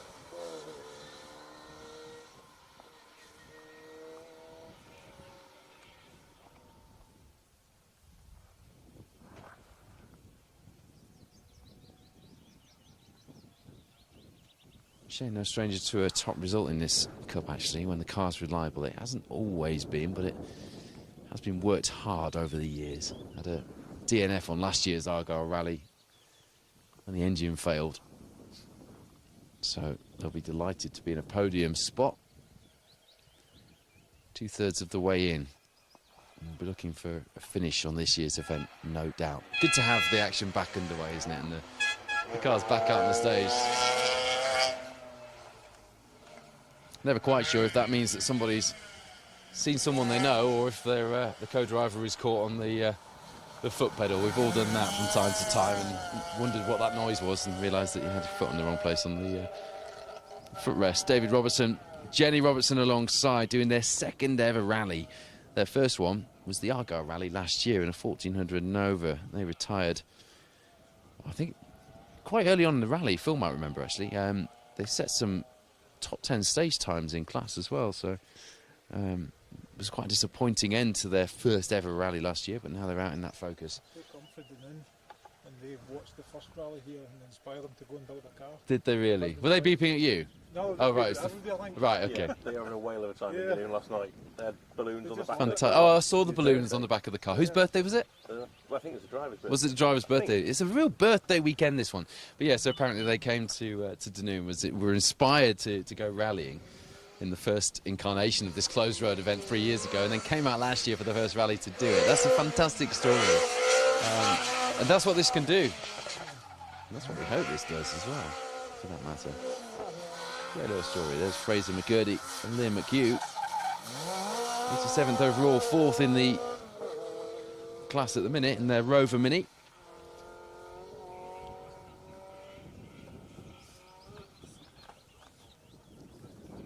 Had Mark Irvine alongside for last season, who this year is in that Hyundai i20 R5.